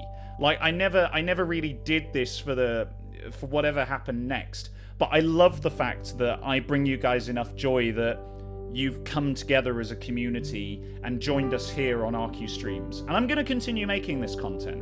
I'm going to continue doing it. Honestly, I am, because I love you and I love making this. So it's going to carry on. But certainly, to answer your question, I do feel a weight sometimes, in that I feel sometimes I have to make the right decision. Like, I have to make sure that I'm making the right decisions for this channel to make sure that you guys are having a good time, and also to make sure that at the same time I'm not doing things that are negative. I check myself all the time. Like, in all of the things that I do. Anil helps me a lot. Like, Anil guides me quite a lot, actually, and makes sure that I'm aware of certain circumstances in the world that might not be the best. like, for example, the Cultist Simulator thing. And the Rusty Quill do this for me as well. We help each other. And that's what I love about working for this company, is that we are able to help each other so well, and we come together as a team to be able to bring you content that we know or hope is safe enough for you and doesn't steer us down the wrong path. I would never want to do anything that harmed this community, because I love this community too much. And I want to make sure that we're still doing the things in a year's time or 5 years' time that make you guys smile and allow us to carry on making this content. I truly believe that I want to do this as a permanent vocation. I need to find a way to make that happen, for sure, but this is definitely what I want to do. And so, in answer to your question, I love that you guys are here. It never really gets overwhelming. Sometimes it does a little bit. I have bad days. Sometimes it does, but then I log on to Twitter and I see all the fan art that you guys have produced. I log on to the Discord and I see what you guys have done there. And it's amazing. We have some really talented people in our community. Like, in ways that I could never be talented. You guys are incredible. Thank you, Dr. Tea Time, for the 72 bits. I appreciate that. And I think that it's a very long and convoluted answer, but ultimately, I really I do feel accountable sometimes. But I love it. I do. Yeah. So, anyway. Right, enough of that. Yeah, here we go. The entire chat emotional on this fine Sunday. Such pure content. Awesome. Thank you very much. 69 Cookies gone for the 138 bits. And Oscar Blythe, thank you very much for the 36 bits. Yeah, I think that... So yeah, I hope that answers your question, Suspiciously Gay. Cassidy B. It's probably going to be... I know, this music kind of clashes with my weepy face. That was the idea. Look, honestly... You guys are fantastic, and I do want to carry on making this content for you. Lady Saltshay, thank you very much for the 100 bits. You're amazing. Look, and honestly, it's going to be okay. You're amazing. Whatever, thank you. And whatever we produce here, it's always going to be fun. It's always going to be for you guys. Look, honestly, it's going to be great. And we'll have a lot of fun in the process. So stick around. There's plenty more to come. Right, so like I say, this is probably going to be my last question just before I go and have a quick loo break, but I'll only be gone for like 5 minutes. I'm going to have a cup of tea, we're going to have a quick loo break, and then I'll come back. And we'll answer even more of your questions. So, Suspiciously Gay. I don't know if this is a good question or not. There's no such thing as a bad question. On the topic of RQ lore, do you have any certain favourite memories with the team? Something you enjoyed doing inside of RQ? How did chaotic bossman Alex assemble such a team of absolute sweethearts who are so remarkably talented? Well, I mean, I don't know, to be honest with you. He's got a lot of talent himself, and I think that people who are talented attract people who have talent as well. And he just knows, good people. He does his research, he does his reading. What do I have? I have got lots of favourite memories. Like, there are barbecues that I've been to with the RQ team. There are other things that we've done together, like we've had parties and all that sort of stuff, and all of these are really, really fun. Like, we have every year. One of my favourite memories, actually, is when I first joined the RQ, and we had I'll tell you this one. So we had a meeting together in a bar on Artillery Lane in central London. Near Shoreditch, and basically we ended up just chatting about stuff. It was the first time I'd ever met the entire RQ crew and team together, and I was feeling really nervous because I had just come in, and the first person I met was Martin. And I met Martin outside the bar, and he had his his beard that he has and his little hat on, and I chatted with him for a while, and we sort of had this really awkward chat. And then we went downstairs, because we didn't really know each other. we went downstairs, we had a few jokes and a few laughs, and then I met everyone else, and then we got to chatting. And the chats were really fun and really good. And I came down and I saw, I think it was Bryn and Alex and maybe Anil in a Magic the Gathering match, and that is how I knew that everything was going to be all right. that is how I knew that everything was going to be okay, was when I saw those guys in a bar playing Magic, and I was like, you know what? These my people. I was like, these my peeps. I was like, this is what I want to be part of. And that was really, really fun. Genuinely, there are loads of memories like that beyond that, but that's one that, in particular, sticks out in my mind. So yeah, there's loads and loads of stuff. There's loads and loads of stuff. Okay, folks, I am going to take a very quick break. Would you guys like some April artwork, or would you like Derek Cam? Like, what would you guys prefer? Do you want some April artwork? I'll leave you with a bit of music as well, obviously. But yeah, what would you like? Oh, what? Where? Hello? What? Derek? Tough choice. April artwork. You want the artwork. It is a hard choice. I know, I'm sorry. I've given you a really hard choice here. It's the artwork. That's fine. Derek and the artwork. I'll see if I can give you... Do you know what? I'm going to give you both. I'm going to do both, because both is better. Ah, porque no los dos? Oh, man. All right, fine. Here we go. You ready, chat? I'll see you in a cheeky 5. Hello, everyone. Hello, I'm back. Oh, congratulations, by the way, to Non-Binary Star System's friend. That's awesome. Enjoy the cake and let them know. Let them know that I said well done. That's really awesome. 1 year sober is difficult, man. It's difficult. Yes, I know. My shirt has magically become pink. Because I decided, why not pink? You know, why not? So I've got my... This is my hit late 2000s Rage 2 shirt. I actually own a copy of Rage 2, also known as one of the most disappointing games of the 2000s. And I've got a cup of tea. Because why not? Why not pink? Exactly. Why not pink? And anarchy. You know, exactly. It's kind of what I want to bring into the world. Alright, okay, so I'm back here. I've got my waters all refreshed. I've got a cup of tea. I've got to start on my popcorn, actually. I haven't had any yet. And I've got loads more of your questions. Rage was good. Rage 2, yeah, I know. Rage 2, it's alright. It's okay, honestly, it's alright. But, like, I don't know. How do you submit a question to ask? You literally just at us. Just at the Rusty Quill, Cable Knit Bumpkin, and we'll add you to the list. Don't you worry about that. Okay, alright. So there's plenty more questions to go through. Now, genuinely, when I put this together, there's a picture from the first real RQ gathering in the disc. Is there? Oh, yeah. Oh, my God. Do you know what? Hold on. I've got to bring this up on screen for everyone to see. I'm going to show you. I'll show you guys. Are you ready for this? I don't know if you are. It's pretty excellent. Oh, no. Oh, no. I've broken my chat window.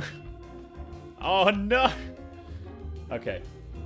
Here we go. You ready, chat?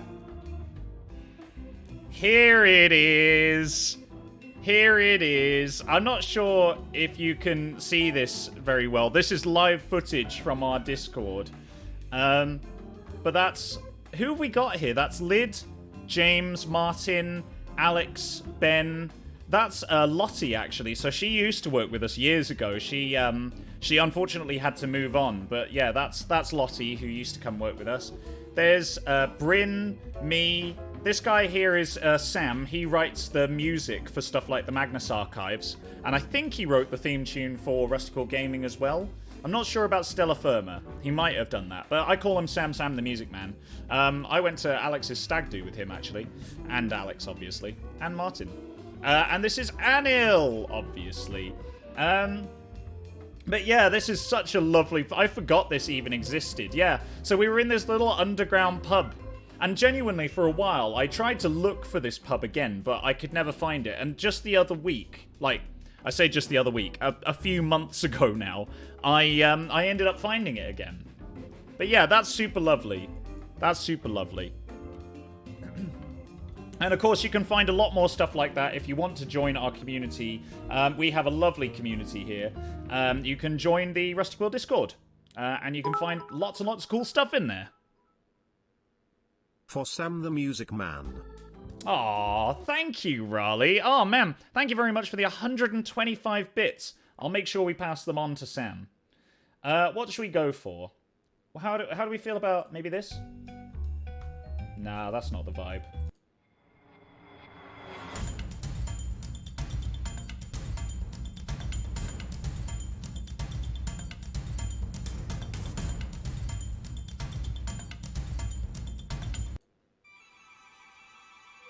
What else do I have in here?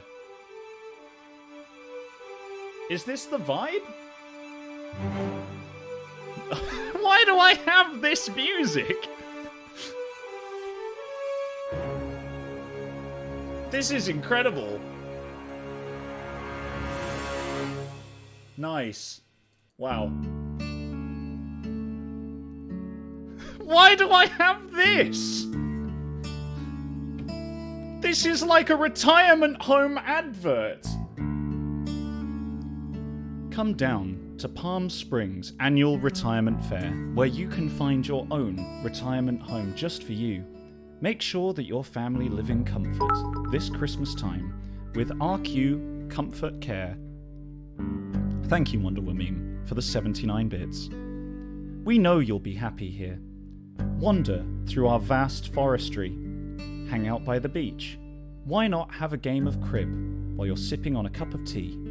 All of this is possible through RQ Care. We are here for you.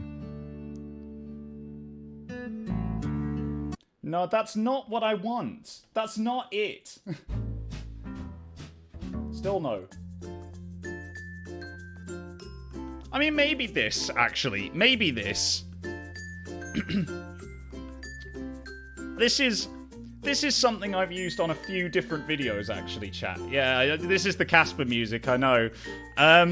The Casper music, yeah. I've just got all of this. Good old Kevin MacLeod. Yeah, Kevin MacLeod. This is all Attribution Zero music. It's all done by Kevin MacLeod. Like, this is just wonderful. Oh my lord, it's the Casper music. I know.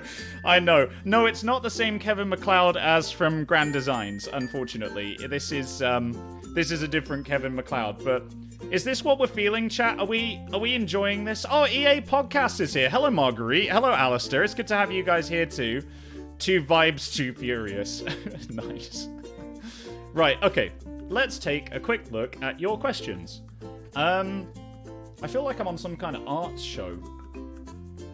So where did we get to? Cassidy B. You occasionally wear a Pokemon t-shirt. So, obligatory question. What are your favorite Pokemon? Oh, man. And do you know there's a Corgi one? Which game was that in? Oh my... wait. Hold the phone, chat. Hold the phone. What? Corgi? No, not cognitive testing. That's not what I want. Corgi. No, Corgi. Please, Mike. Corgi. Pokemon. Oh my god. Oh, look at this guy. Oh, look at this guy. Oh, he's such a loaf. Look at how loaf he is. He's such a loaf. Oh my god. Oh, the best. Look at him with his little rough on look. He looks like this. Look at him. Look at his little happy face. Oh my lord. This is so god. Look at him here. Oh my god. This is the look at his little butt. Look at it. Look at this corgi ass. Oh my god, he's got actual cheeks. I don't understand why that's a thing. Oh my god. Oh my god, this is the one. Why was I not aware? Can we just look at corgis for a minute? Oh, here we go. Oh my god, this is the best. Oh, this is the best. Look!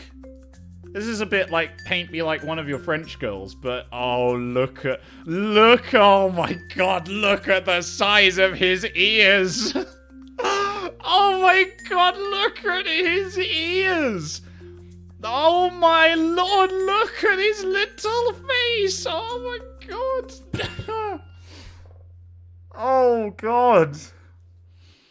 Oh god, look at this proud mama. Look, she's got all the little puppies. Oh look, she's so happy. Look, she's got all of her puppies. Oh my god. Oh lord.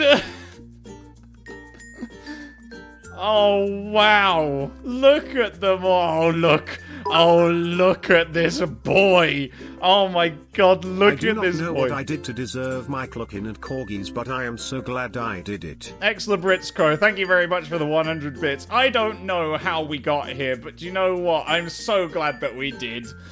Oh my god, look at his face. Look at his face.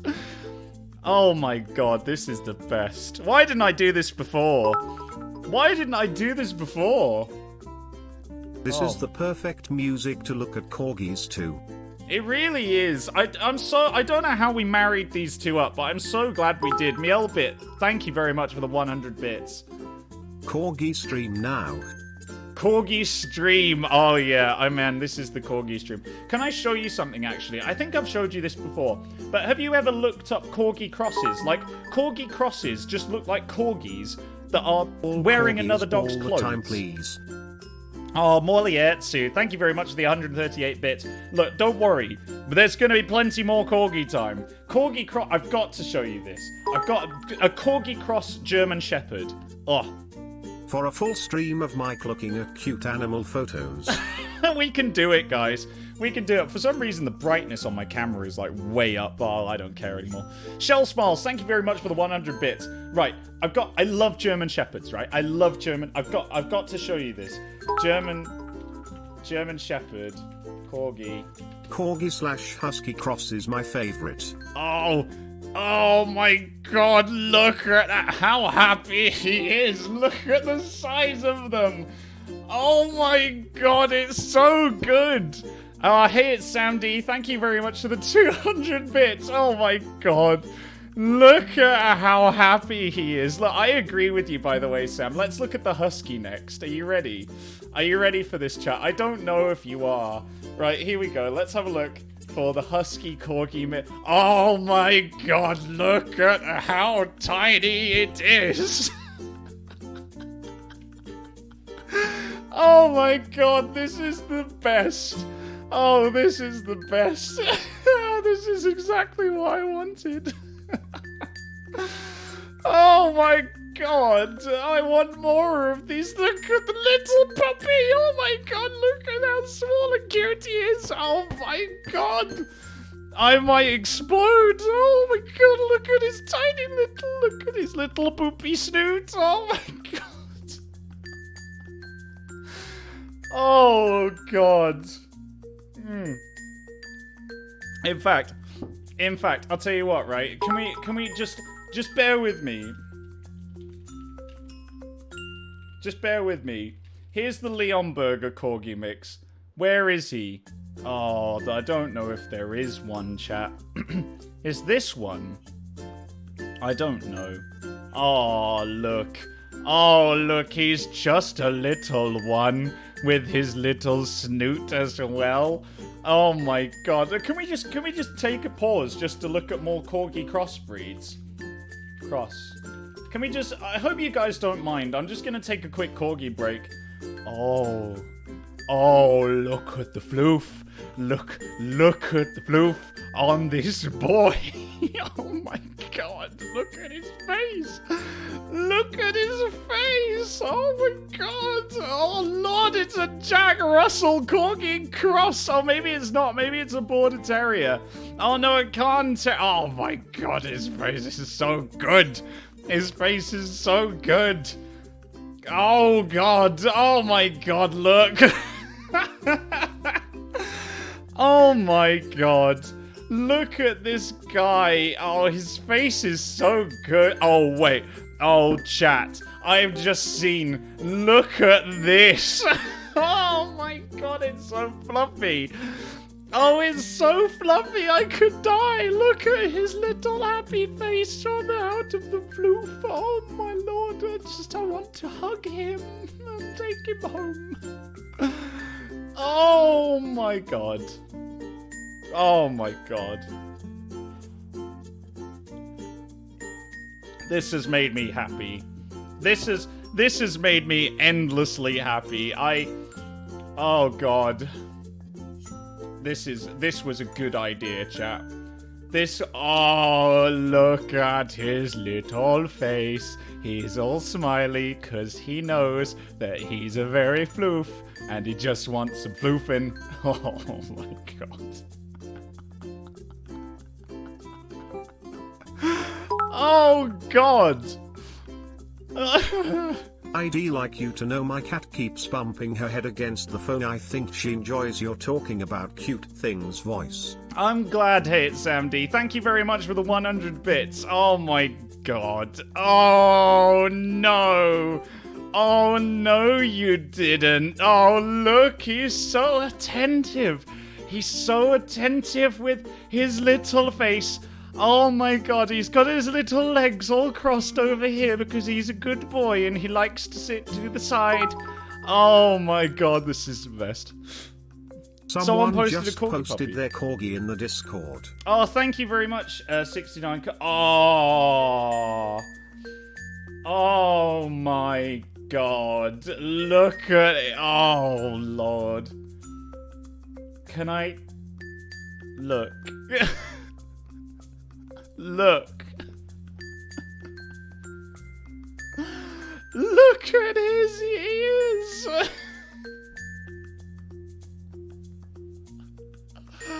Oh, he looks so sad, but it's because he's had a bath. Oh my god. Oh my god. I'm not crying, I'm just struggling. Oh, Lord, why would you do this to me? Oh, fuck. I am crying a little bit, actually. I don't know why. Oh, God, that's the best. No, that's the best. Okay. All right. Oh. Oh, fuck. Oh. Okay. Oh my god.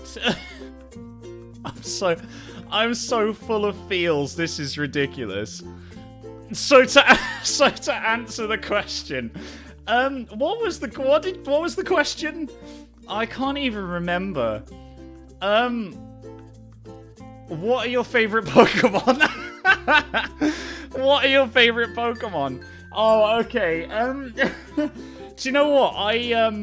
I like water-type Pokemon, actually. Water types are my favorite types. I used to love Squirtle. Blastoise was always one of my favorites, and still is. Who are my favorite Pokemon? That's a tough one, you know. I have a few. That I like. Like, I always liked Magnemite for some reason. Magnemite, Magneton. I always had a soft spot for them, and I'm not entirely certain why. Cubone is amazing. I love Cubone. I liked Venusaur. Charizard was always way too popular for me, so I don't think I ever really got on with Charizard. Like, that's just power.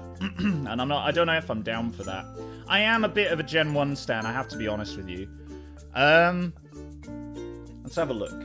I forgot. The problem that I have is that I forget names all the time. List. Show me them all. Show me them all. I mean, Eevee, obviously, as well, just to say. Eevee... Like, hands down, Eevee is a stalwart of my Pokemon liking. Yes, load more. No more. Yeah, we want to see them all. I did like Poliwag. I liked Poliwag for a while. It's just a little one. It's just a little one.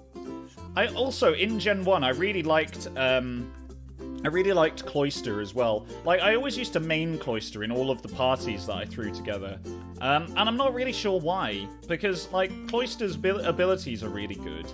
But at the same time, like, I think it was just because it was a shell, and I liked that. The baby Pokemon, obviously... Oh, Mareep. How could I forget about Mareep? I love Mareep so much. I love Mareep so much because it's a little fluffy electric sheep, and that was what I wanted. Inquisitive Ravenclaw, welcome. Welcome to the stream. It's good to have you here. We're talking Pokemon. Mareep, you've seen my Mareep pouch. I have seen your Mareep pouch, and I love it very much. Fanfy! Oh my god, Fanfy, of course, I loved Fanfy. Oh, Fanfy was like my cute little elephant boy. Oh, I always had Fanfy in my party. Oh, yes. Definitely. Mareep, Fanfy, yes. Man, I like a lot of these. Whale Lord. Oh, and Torkoal as well. Torkoal I've got a real, like, soft spot for. And I don't really know why. Again, I just really liked it. There's no mechanical reason. There's no, like, reason. I just really liked Torkoal, and, you know, fuck it. Because that's the way that it was. Right. We've moved on into, like, Gen 3 now. Any of these? I don't know. They were all kind of fun, but I never really... I wouldn't say they're favourites. I don't know. Then it sort of went a bit downhill for a while. And I think there are a few in here. Lillup was always quite cool. Lillup I liked quite a lot. But yeah, I'm not sure. Yeah, then I kind of like... I sort of fell out at this point.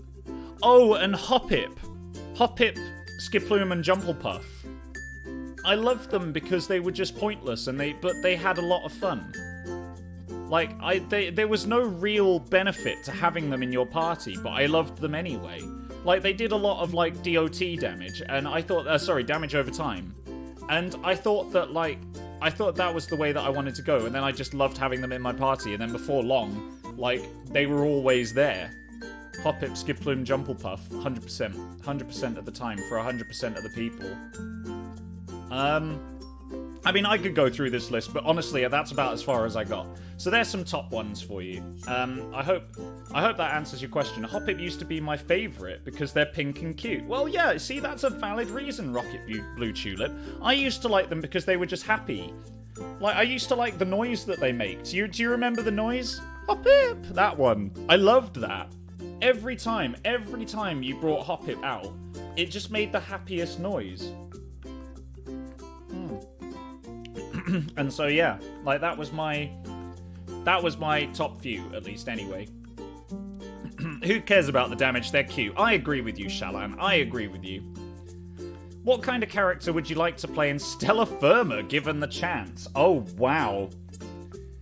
Matty OK Smith. Well, one, I don't know if I'll ever get onto Stellar Firma, because I'm not sure I'm a good enough improver to roll with the likes of Ben and Tim. I mean, I could give it a go, but I don't think I'm up there yet. Like, what character would I play? It would have to be, like, a character that... Oh, thank you, chat. You guys are awesome. It would have to be just a ridiculous character. Like, I don't know. It would probably be like, you remember that bird bard that I was telling you about before? The Aarakocra bard? It would be someone like that. Like, they would have to be just really silly, but really fun. And, like, someone who just constantly throws curveballs in. You could do a scripted bit. I know they do have scripted bits, but I'd want to try and improv it. Like, I'd want to give it a go. I did used to do improv. But yeah, I think that'd be really fun. Just very silly Cardinal Fang. Cardinal Fang. Absolutely. Cardinal Fang. The one and only. Cardinal Fang. The one we all love. Cardinal Fang. Lord and Saviour. What else have we got in here? Oh, yeah.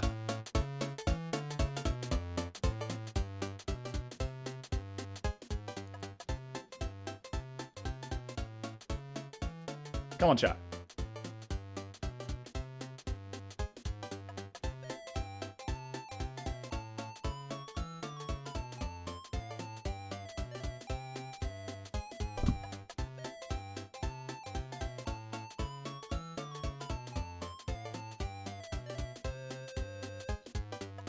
Cool. Accept your fate as ear candy Brathin. A Bathin. Okay, alright, fine. If that's what you guys have assigned me, so be it. That's absolutely fine. Hug for Mike and chat. Oh, thank you, Laney JP. Thank you very much for the 100 bits. I appreciate the hug, and hugs back to you as well, of course.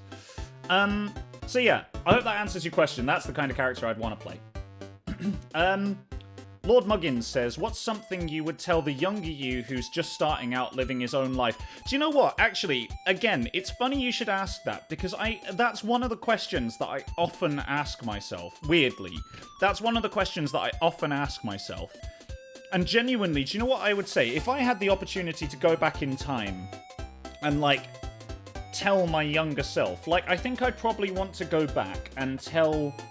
I probably want to go back and tell myself, while I was still in school, I would probably say something to the tune of... Because I used to play World of Warcraft all the time.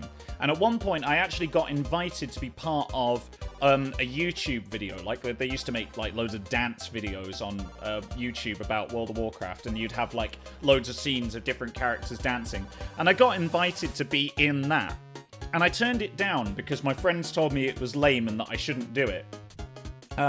So what I would probably say is... Actually, do you know what? Maybe pursue that. Like, I would tell my former self, like, if there's something that you think you're going to enjoy, just do it, no matter what other people say. And, oh yeah, absolutely, study drama and performance. Like, absolutely, but gear it more towards TV. That is probably what I would say. Like, yeah, pursue the YouTube stuff. YouTube is interesting, I would say. Go do that. Like, don't believe that just because other people are making content, you can't as well. Go and make content. Because I used to make, like, loads of little random videos with my friends. And, like, we used to just post them to each other, but we never put them up online. So I think, yeah, that is probably what I would do. Oh, man. At Rusty Quill, I made a PowerPoint on jorts, and I'm just asking for confirmation that Alexander is, in fact, the anti-jorts human. Also, you commented on said PowerPoint on the Twitter, and it made my day, thanks. You are welcome. Oh, you're welcome. I'm glad. I didn't realize that I made your day, so thank you for telling me that. And yes, you are correct. He hates them. I think he hates the fact that I wear them. I think he hates the fact that I wear them and make it look good. So, yes, he is the anti-jorts human. Just saying. But yeah, that's probably what I would tell myself. I'd tell myself to actually just pursue... I'd tell myself just to pursue it. To pursue video and pursue YouTube. And, like, to just try things. Not because people tell you to, and also not, like, discount them because people tell you not to do it. Don't listen to them. Just do it anyway. The proudest moment of my life... Blimey. The proudest moment of my life. Hard to pin down. Gonna be honest with you. I've got a lot of moments in my life that I'm particularly proud of. Like starting my YouTube channel, like graduating from uni and graduating from my masters and all that sort of stuff.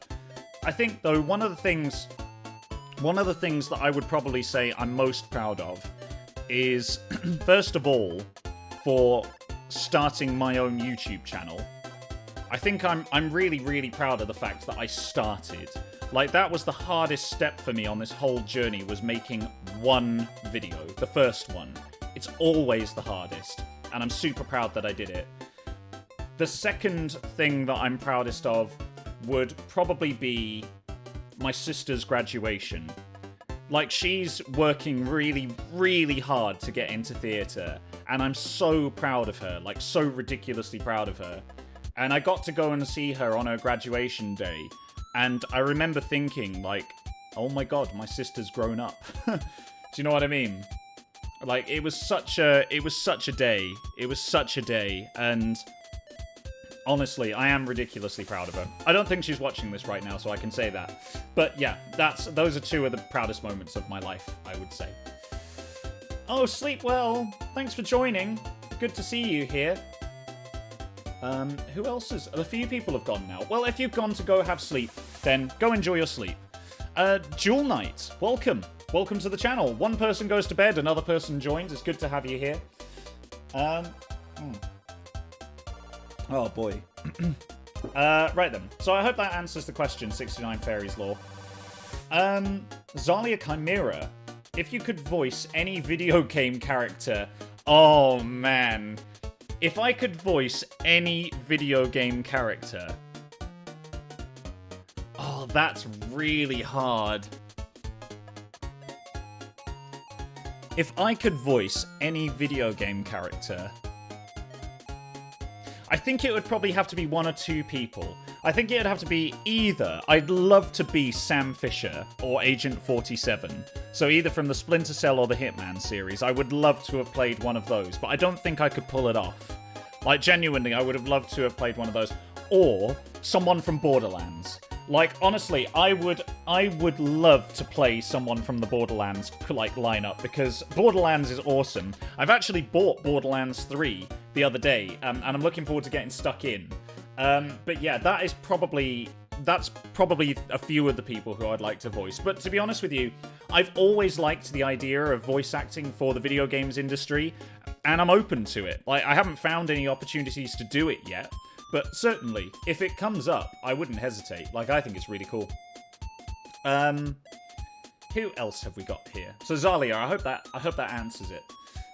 Book of Mac, what genres do you think are underrated and or underrepresented in gaming? Oh boy. Well, the thing is, with the indie scene being what it is, there's so much good stuff being put out there into the world that a lot of genres that are very niche are now getting a lot more representation. And also you have to remember that because of the ebb and flow of the way things go in the video game industry, sometimes you get things that sort of pop up and become a big thing for a period of time, and then they kind of go again.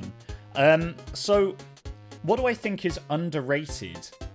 Or what genres do I think are underrated and underrepresented? At the moment, I think, like, in terms of mechanics, I think platformers are quite underrepresented at the moment. I haven't really seen that many good platformers come out in a long old while. And local co-op. What the fuck, gaming industry? Where did local co-op go? Why can I not sit down on my sofa anymore with my friends and just, like, bust out a really awesome party title? Like, that's something, actually, that really gets me, is that there just aren't that many local co-op games around there anymore. So yeah, those are a few things. But in terms of genres, it's kind of hard to pick out, to be honest with you. One genre that I would like to see represented a little bit more are the super chill, like the chill and relax ones, like games that are made to, like, I don't know, just hang out and play when you need, like, a mental vacation, like Journey or Celeste or what others? Like, there are so many. Life is Strange, storybooks. Oh my god! After Thingy went under, Flower as well. Yeah, fair shout. After oh my god, Telltale. After Telltale went under, honestly, I was gutted. Honestly, I was gutted when Telltale went under, because The Wolf Among Us, amazing. Like, they blew it away with The Wolf Among Us. And, like, the other games, Tales from the Borderlands, like, all of that stuff. It was so good. And genuinely, I would love to see a resurgence of, like, storybook genre games. Because I really dig them. I really like them. I think they're really, really cool. Did I just say I really dig them? Did I just say that? Oh, wow. But anyway, I do. So yeah, I hope that answers your question, Book of Mac, in a bit of a roundabout way.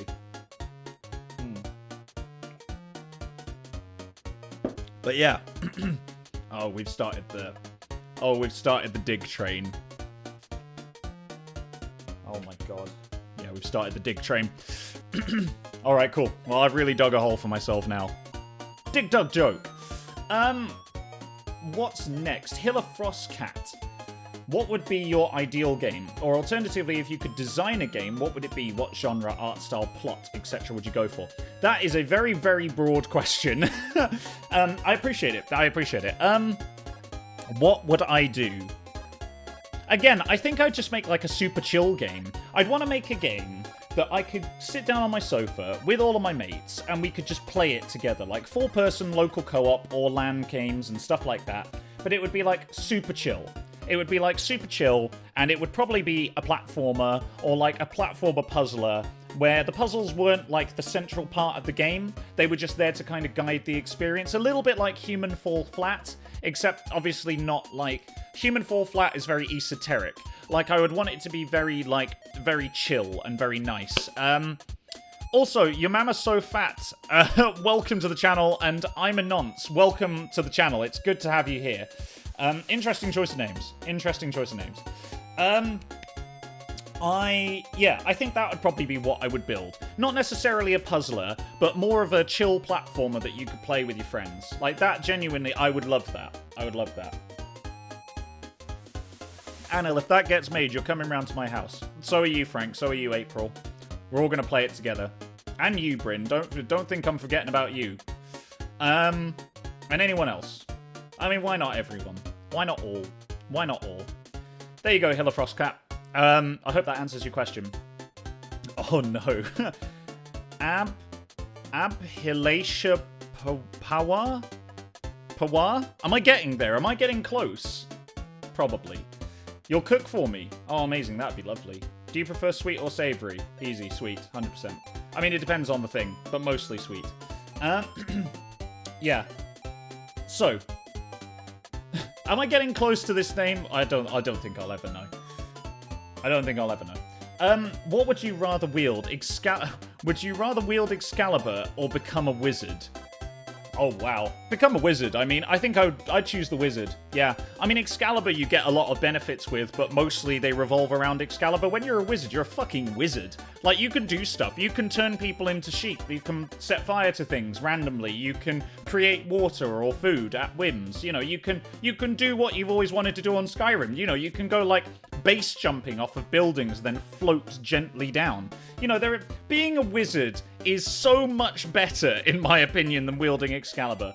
Like, I think that, yeah, if you have the option to become a wizard, you become a wizard, right? You just do that. Ultimately, I would love to be able to just conjure myself into existence somewhere, or teleport. You know, that would be amazing. You're a wizard, Mikey. Yeah, I know.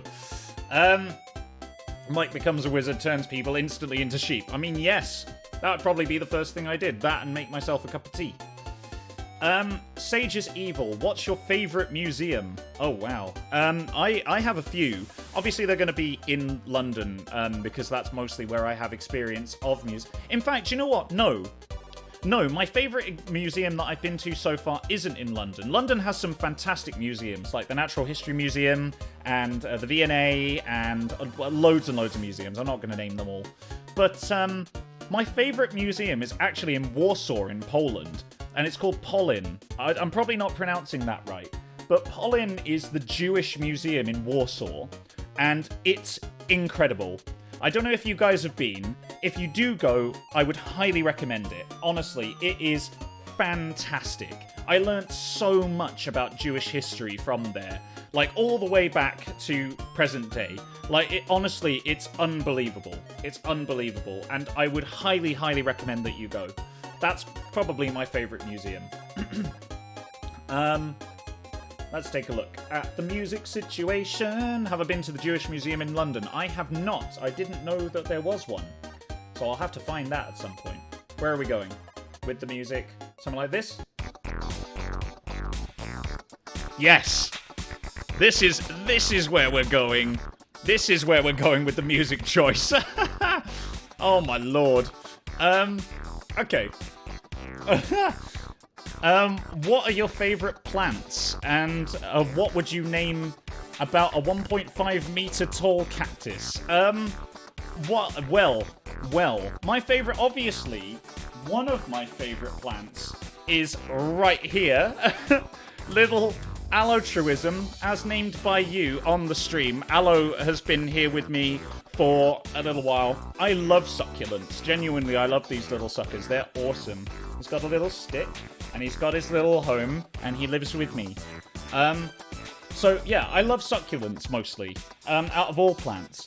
In terms of, like, flowers and stuff, I mean, I think flowers are a bit overrated sometimes. I love creepers. Creepers are quite nice. That taken out of context is a bit weird. But I love vines and stuff. You know when you see, like, vines, like, hanging down from, like, old houses and stuff? I always think that looks really, really cool. Turn the music down. I can. There we go. How about that? Better? I hope so. But yeah, succulents mostly. Succulents mostly. What would I name a 1.5 meter cactus? I would call it Kevin. There you go. I hope that helps. I hope that helps. Oscar loves the sea. Question. If you could monologue for a few minutes about any topic of your choice, what would it be and why? Feel free to do so if you want. If I were to monologue about it, I do monologue regularly. I'm doing it now. I think that one of the things that I do monologue about is mental health, because mental health is very important. And I have done talks around the world talking about gaming and mental health and the relationship between the two.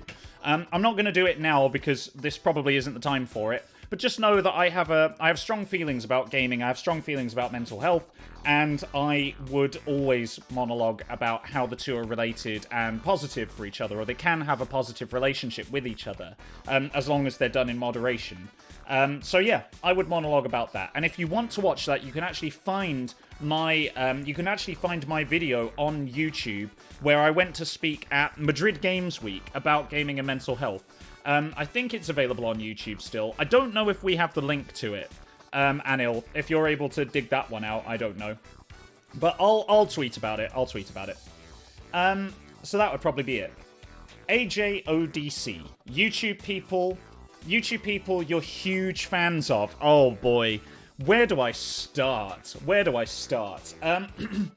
So I think that Markiplier, number one. If I met Markiplier, I think I would just faint.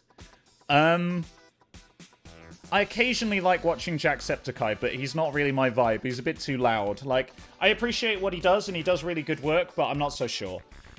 Michael from Vsauce, again, same. What's the guy's name? I don't actually know what the guy's name is from Veritasium. What's his name again? That guy. I'm a big fan of his. Yes, Frankie. Of course I'm a huge fan of yours. Absolutely. Who else? Like, there are just loads of YouTubers that I watch. Peter McKinnon. I watch a lot of Peter McKinnon. DSLR Video Shooter. I watch a lot of their stuff, and I think they're really great. But yeah, like, genuinely, there are loads of YouTubers. To be honest with you, like, and Sips as well, actually. Sips from the Ogscast. I know Anil's probably not going to like that one. Oxbox as well. Anyone from the Oxbox. Anyone. And from Xbox. Anyone from Oxboxtra as well. Yeah. Like, actually, I'm a really, really big fan of, oh my god, her name has just gone out. Ellen. I'm a really big fan of Ellen from the Oxbox as well. Like, if I got the opportunity to chat with Ellen from Oxbox for like 5 minutes, I would have no idea what to say. I would most likely lose it, break down, and then just like babble in a corner for a while. Like, yeah, she's really lovely. I tweeted her a couple of times, still waiting to get a reply. But yeah, honestly, she's super cool. So I hope that answers your question. That's a few of them. Purple Almond says, do you read webcomics? And if so, do you have any recommendations? Do you know what? I used to make a webcomic years and years and years ago. It sounds bigger than it is. It was nothing special. It was a little machinima webcomic called The Chronicles of Jimmy. And it was a link. I don't know if there are any links to this. I genuinely don't. I used to post it on a forum that I'm not entirely certain is even in existence anymore. But basically, it was a machinima webcomic that I used to produce, and I used to make... I did it in the Gmod engine, and it was because in Half-Life, I noticed that the corpses in Half-Life just cycled through, like 3 or 4 different ones. And so there would always be this one corpse, which was like the burnt one, which you would find in multiple different locations. And I made this headcanon about this corpse, and I called it Jimmy. And Jimmy would just appear in lots of random places and get into mishaps. And so I made a webcomic about Jimmy, and it was called The Chronicles of Jimmy. And the first episode was about him surviving an explosion. Well, not surviving an explosion, and just appearing in this random place. And it was like, oh, Jimmy. And that was basically the thrust of the webcomic, was Jimmy would get into lots of random stuff and then would end up doing other things. And it was called The Chronicles of Jimmy. There you go. That's what I used to make. I don't actually read any webcomics at the moment at all. I used to read Control-Alt-Delete a lot. I used to quite like Control-Alt-Delete. But after that, unfortunately, I just don't have time. I just don't have time anymore. So yeah, I hope that answers your question. Green Tomato 13, do you have any tips for people wanting to get into the media industry? Oh boy. Again, heavily caveated with the fact that I'm not an expert in this field. Like, genuinely I'm not. Because the way that I see the media industry, or getting into the media industry, is it's difficult. It's difficult for anyone to get into. And, oh, thank you. Oh, thank you. I'm being passed cookies and nuts. Thank you. Thank you very much. What's this?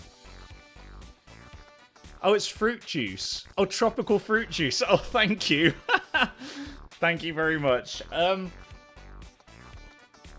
know, chat. My housemate strikes again. Yeah, the stream MVP. 100%. 100%. Thank you. Man, that's actually really good for my throat. Hold on. So yeah, I'm not an expert on media. Absolutely not. You know, I did not come into this through a traditional media background. What I would say is, the way that I do it, she does spoil me, I know. The way I did it was by producing my own content, building up a portfolio, and then running with it. That's literally how I did it. If you want to get into the media, it's a very difficult industry to break into. I would say, instead of aiming to break into the media industry, go out there, do the thing that you want to do by yourself, build up a portfolio of work, then try and get into the media in the place that you want to get into.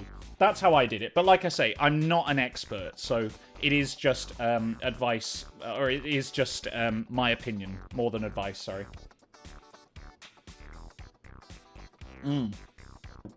Oh boy. Oscar loves the sea. Very important question. Bourbons or custard creams? Oh my lord. Oh, by the way, Diagnosed Diarrhea, welcome to the stream. Thank you very much for thank you for the follow. Man, bourbons or custard creams? I'm sorry, it's got to be custard creams. I love them. I could eat a whole packet. I couldn't eat a whole packet of bourbons in one sitting. I could eat a whole packet of custard creams in one sitting. And dipping them in tea is really, really good. You don't really get the tea dip that I want from the bourbon. Bourbons are the only answer. Shocked inhale from Annuls. I'm sorry, but it's just the way that it is. I'm sorry, chat. It's just the way that it is. Frank, you're into the bourbons as well. All right. Well, I know what to get you the next time I come round to your place. Dog to tea time. Are you into horror movies? How about Midsommar? Not really. Not a big horror fan. Not a big horror fan. This is the great irony of my career with the Rusty Quill, is that I don't really like horror that much. I admitted this when I did my horror stream for Soma. When I was playing Soma, I admitted then that I didn't really like horror. And so I ended up in a podcast that I wasn't entirely certain about. And it went really, really well. Midsommar was messed up, but fascinating. Not seen it. Would be open to it. Just to say. Oh, by the way, for the Americans, it's cookies. We call them biscuits here. But yeah, like bourbons are... Bourbons, I don't have any. Bourbons are like chocolate sandwich in 2 chocolate biscuits. And custard creams are cream sandwich in between 2 milk biscuits. It's hard to explain. Google it. But yeah. Like, I'm not really that into horror. I watch it, and I appreciate horror for what it is, but I don't really enjoy it that much. Not like the other guys. Saying that, I did go to see The Lighthouse, and I actually really did enjoy that, so... But that's more of a thriller. But yeah. So there you go. Megla Grubin. Question for Mike. Have you listened to King Gizzard? I have not. If so, which album is your favourite? I haven't listened to them. Send me some of their music on Twitter, or alternatively send it to me on the Discord if you join our Discord or if you're already there. Definitely, I'd be up for having a listen. Cable Knit Bumpkin at Rusty Quill. Have you played Donkey Kong 64? Have I played Donkey Kong 64? Yes, I have played Donkey Kong 64. Do you know how to beat the Beaver Brother? No. No. But you know why? Because I didn't used to own an N64. I had to play it around friends' houses. So I only got to see, like, random levels. Do you know what? I would love to actually play some more retro titles on this channel. So Cable Knit Bumpkin, excellent shout. If you want to see that on here, on RQ Streams, let me know. Let me know. And we'll see if we can play it here. How do you feel about that? Do you feel okay? You feel like, yeah? Saffron wants to see it. A couple of people. Camera. Oh, yeah. Come on, you got a time limit. Cable Knit Bumpkin. You've got a time limit. Do you want to listen? Quick! Cable Knit Bumpkin, tell me! Do you wanna watch it? Is this something you want to see? I know the battery's going. You've got like 60 seconds. It's gonna go. Cable Knit Bumpkin. Do it if you want to. Perfect. Alright, okay. Alright then, chat. I'm gonna quickly change my battery. And I will leave you with this. Ah. Please stand by while I transfer my camera battery. See you in a brief moment. Hello everyone, sorry about that. I fixed the battery and everything is fine. By the way, can we just have a very quick shout out to Annuls and our modding team? Because, yeah, I love the mods. They've been doing such a good job through all of this. And like, all of these questions they have been collating for me. So yeah, lots of appreciation for the mods, please. They're doing a fantastic job. Oh yeah. Lots of love. Lots of love. And no, it's tropical fruit juice whirring noises. It's not actually orange juice, it's a combination of things. It's really good. It's really good. Okay. Dr. Tea Time says, would you all want to do collaborative content with people like H Bomber Guy and Laura K Buzz? Absolutely. Absolutely. In fact, do you know what? I can tell you something. Unless something happens, I'm already going to do some collaborative content with a fellow streamer. For Modern Daniel appreciation. Aw, thank you, 69 Cookies Gone. Thank you very much for the 138 bits. So I am going to be doing a collaboration with an Australian streamer, Lucky Bones, on the 6th. Yes, on the 6th of June. We're going to be playing some Dead by Daylight. And it's going to be really fun. Like, we've been chatting on Twitter quite a lot. And yeah, so me and Lucky are going to do some content together. So, remember to tune in for that one. Yeah. Oh, Frank, I'm sorry.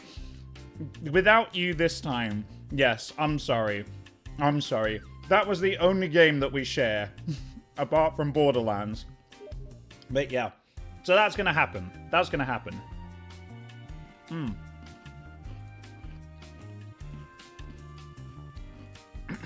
Sorry, I'm just like shoving biscuits in my face.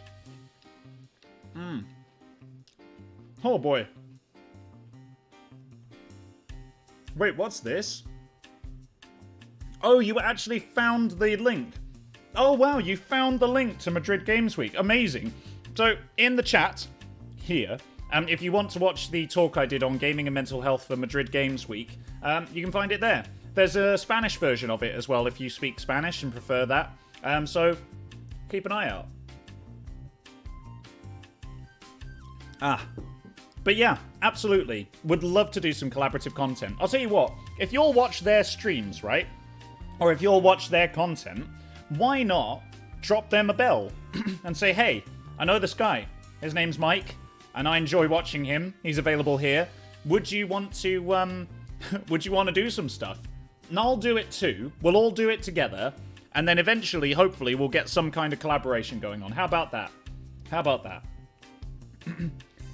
I'm lurking.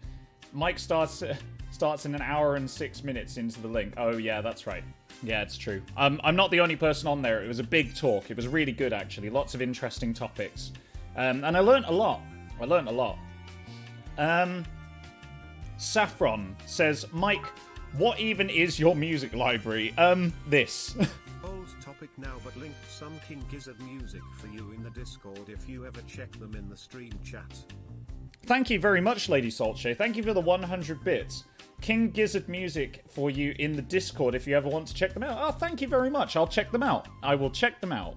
Yeah, Saffron, this isn't my music library. This is actually my music. This is my assets library for RQ streams. I have my Spotify playlist open at the moment.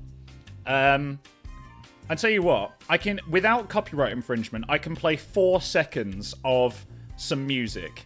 I'll see what I was listening to most recently. Let's take a quick look here, and I'll play you 4 seconds of it, but it can't be any more than that, because otherwise we infringe copyright. Anil, don't panic yet. I've read this, and it's fine. I've read this, and it's fine. Okay, so this is what I was most recently listening to. We can only play 4 seconds of it, though. Are you ready? Here we go. Here we go.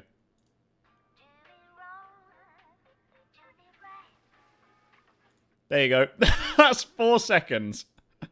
That's 4 seconds. Let's skip it on a little bit further. You ready? Here we go. There you are. That's what I was most recently listening to. And I love it. So that's Seib, S-A-I-B. That guy is awesome. That guy is awesome. Now that is a banger. Yeah, I know. If you know what song that is an absolute banger. What else do I listen to? Like, my music library is very varied, so there's other stuff in there as well. What was I listening to yesterday? Oh yeah, this.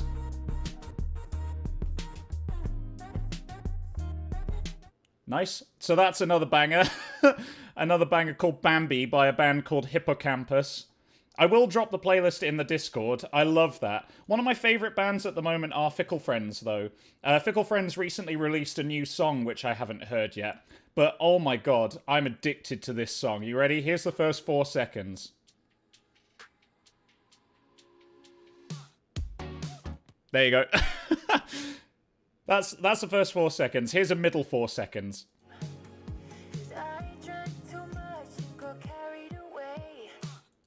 Nice. Fickle Friends, I love them. I love the music that they do. Actually, one of my aims. So I have a series of aims that I want to achieve while I'm working in this position. One of them is to actually be famous enough that I can meet Fickle Friends. And another one of them is to have an animatic made of one of our streams. Those are 2 things that I've set for myself. So Fickle Friends is actually very much up there. I'd love to meet them. I know they're based in London as well, which is even better. But yeah, who knows? Maybe I'll meet them, maybe I won't. We'll see. So that's my music library, Saffron. In fact, you know what? I'm gonna slam my working playlist right in the Discord right now. Like, it's happening live. Live on air. Never before seen on RQ streams. Where's the music channel? Here. I'm going to shove this in here right now. So if you're on the Discord and you're in the music channel, boom. That is my Spotify working playlist. So you guys can enjoy that at your leisure. Have a look. There's loads of stuff in there. Loads of stuff. You'll actually see how varied my music taste is. And also, I added all of these chronologically too. So you'll see how my music taste actually changed over time, which is fun. Leafyheim89, what's your zodiac sign? So I'm on the cusp of Virgo and Leo, believe it or not. And I show apparently signs from both. Wonder meme. Okay, but which one of your many cups is your favorite? Do you want to see my favorite cup? Is that what you want to see? All right, hold on. Look. Wait there, Derek. Des, hold down the fort for a minute. Will you just give me a sec?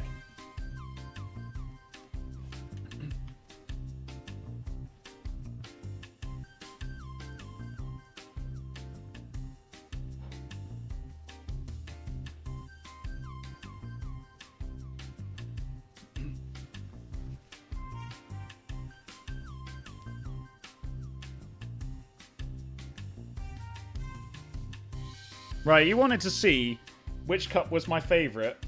Well, it's actually this one. There you are.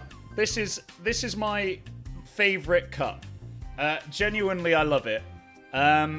It's actually cracked because I dropped it the other day. Unfortunately, it's got like a massive crack straight down the middle. But yeah, I love it. This is my favourite cup that I have my coffee in every single morning. I'm worried that it's going to break very soon, though, because this crack is pretty big. So I'm probably going to need to get another one at some point. But it's fine. There you go. That's my favourite cup. Vague coffee cup. What's a streaming thing you'd like to do that Twitch won't let you do, technically or any other way? There's many things. There's many things that I would like to do that Twitch won't let me do. Also, Elegant Pedro, welcome to the stream. One of the things that I'd like to do, not necessarily that because Twitch won't let me, but one of the things that I want to do, which we can't do because we're not partners, is Twitch Sings, and I also really want to do. Oh, hello. Crowdfund for Mike's new coffee cup Switch console and also world tour. Thank you, 69 Cookies Gone, for the 138 bits. I'll add that into the multiple pots. But yeah, I want to do Twitch Sings. I want to do Twitch Rivals. Like, genuinely, they're two big things that I really want to do. And the only way that we're going to get there is through your support. So if you're enjoying this content, please do continue to, like, tell your friends about us, tell your family about us, tell your pet iguana, you know, whatever you've got. Tell them. Tell the rats. Tell the snacks. Tell the puppies. Tell the catos. And thank you very much, Charlie Fitz, for the 70 bits. Very kind of you. Saffron, again, says, what's my favourite Disney movie growing up? Oh boy, there's two.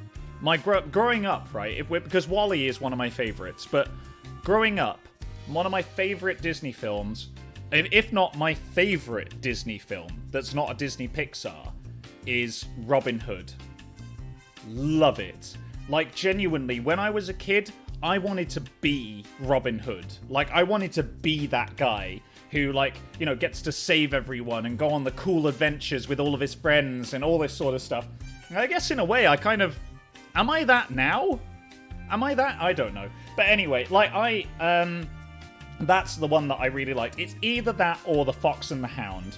The Fox and the Hound broke my heart every single time. Oh my god. Oh my god. What a film, though. What a film. Oh, thanks for stopping by, Charlie Fitz. You've been really great. Thanks. It's good to have you here. Robin Hood, aka the origin story of the most millennial furries. Wow. Thanks. Thanks, Frankie. I'm glad that you think so. Why is that, though? Why is that? Yeah, I know. I did too, non-binary star system, honestly. Absolutely sobbed at The Fox and the Hound. Why do kids like sad movies? Because they learn about so much stuff through sad films. You learn so much about why we're connected through like movies that show loss. Like you learn so much about what it is that makes you want to be part of something. So, what else have we got here? So Saffron, I hope that answers your question. Do you prefer sweet or savory? Oh, I answered that before. Yeah, sweet, 100%. It depends on the thing, but mostly sweet. 69 Fairies Lore. If you could only eat one thing for the rest of your life, what would it be?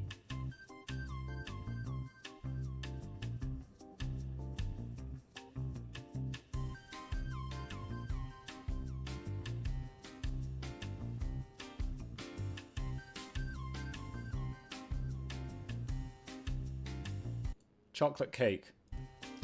I hope that answers your question. Sage is evil. Are you interested in planes and tanks outside of War Thunder? I'm a massive petrol head. So, absolutely yes. Absolutely yes, I'm interested in planes and tanks. And cars, mostly. Oh, thank you very much, Oscar. Good to have you here. Thanks for joining us today.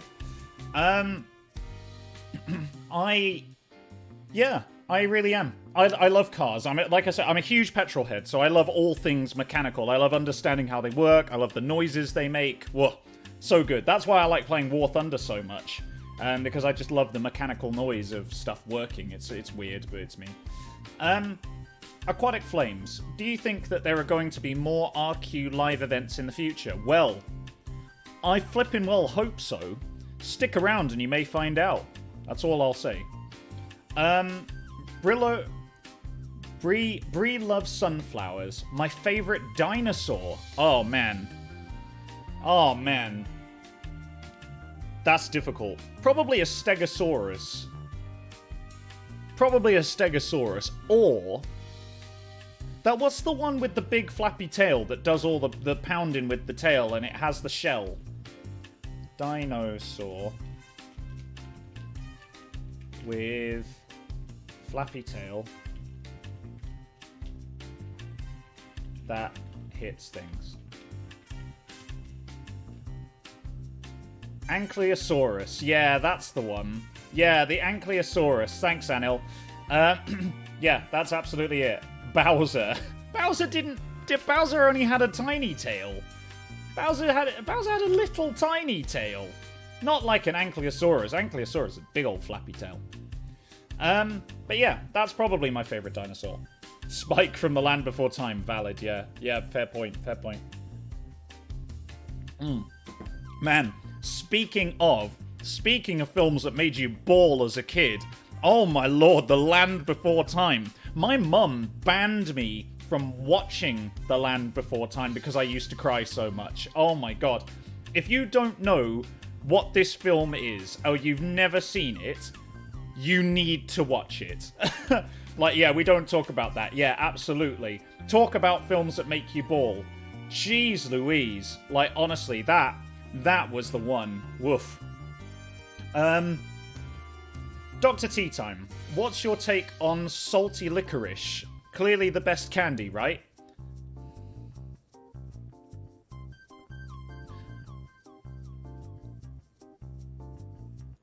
No. I think that salty licorice, I don't like licorice.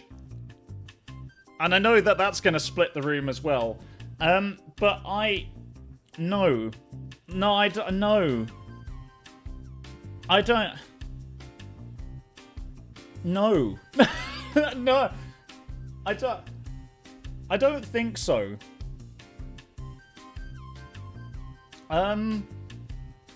No. No. Sorry, no, I don't know. I don't think so. I really don't like licorice, I'm afraid. Okay. Matty OK Smith. Mike, have you ever listened to Lemon Demon? No, I haven't. Again, link me. Link me in the music thing.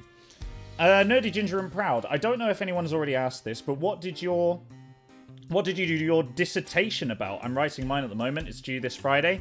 And I'm very stressed. Well, first of all, I'm sorry to hear that you're very stressed. Writing a dissertation is not easy. So I wrote 2 dissertations. I did one for my undergraduate and one for my master's. The one that I did for my undergraduate is a bit of a weird one because I was fascinated, and still am, by parapsychology, which is the study of the paranormal from a psychology perspective. And so I actually wrote my dissertation on the feeling of being watched through the use of CCTV. Lots of things that I did have involved cameras, and yeah, genuinely, it was really fun. It was probably one of the most difficult experiments that I've ever set up, because there are so many theories in parapsychology that mean, because it studies things like telepathy and ESP and all this sort of stuff. Seriously, I know, chat, I know. And so, yeah, that's what I did my first dissertation on. It was pretty cool. Maybe one day I'll send you guys a copy if you're interested in reading it. And I did my second dissertation on mental health awareness and stigma. I wrote about the relationship between how people are portrayed in print media and the relationship that has with negative perceptions on people who have specific mental health conditions. So, yeah, there's a lot there. There's a lot. Very, very different dissertations for two very, very different courses. But yeah, there you go. Send us your dissertations. I mean, maybe I will. They haven't been published, I don't think, but maybe I will. Thank you very much. I love all the love, by the way. Thank you so much. I'm glad you guys think these are really cool. But yeah, that's just stuff that I'm interested in, so I did it. Like I say, if you're interested in something, go and do it. Honestly, go and do it. But yeah, so that's what I wrote mine on. And you can do yours too. You will. Take it from me. You're gonna be alright. You just keep going, doing all the stuff that you're doing, and you'll be okay. Honest. Dr. Tea Time says, if you're not allowed to pick a dog, what would your persona be?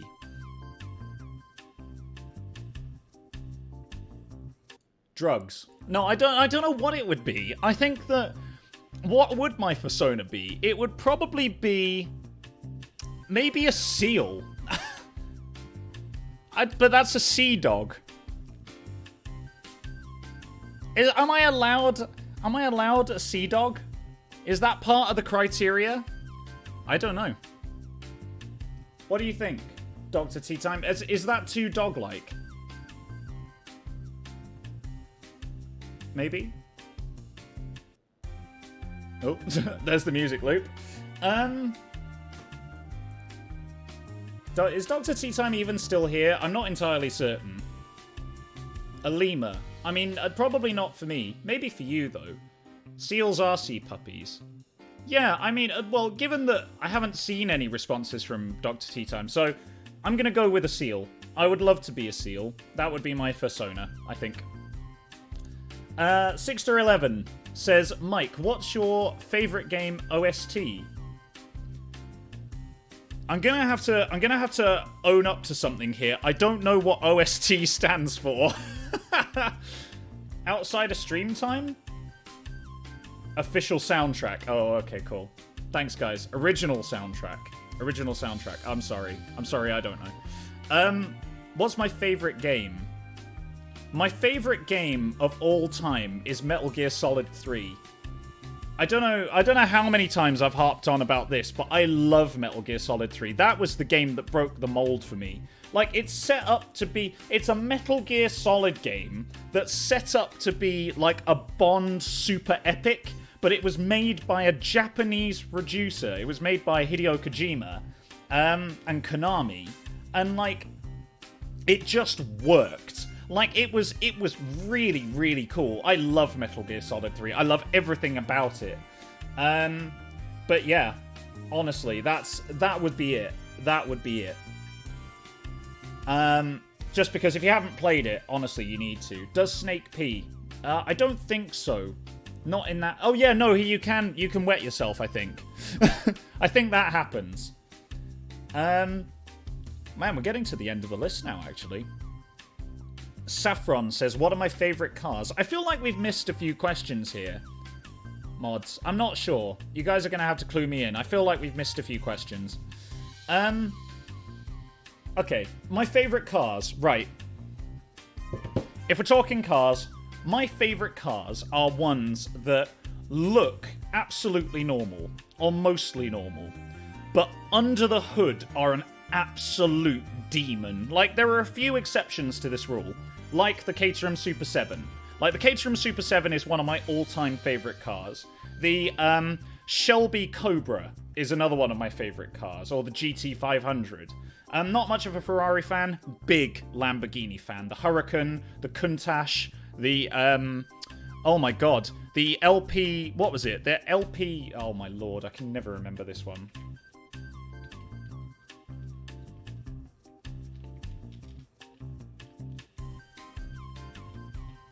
Yeah, the LP670-4 SV. Now that, oh my lord, now that was a car.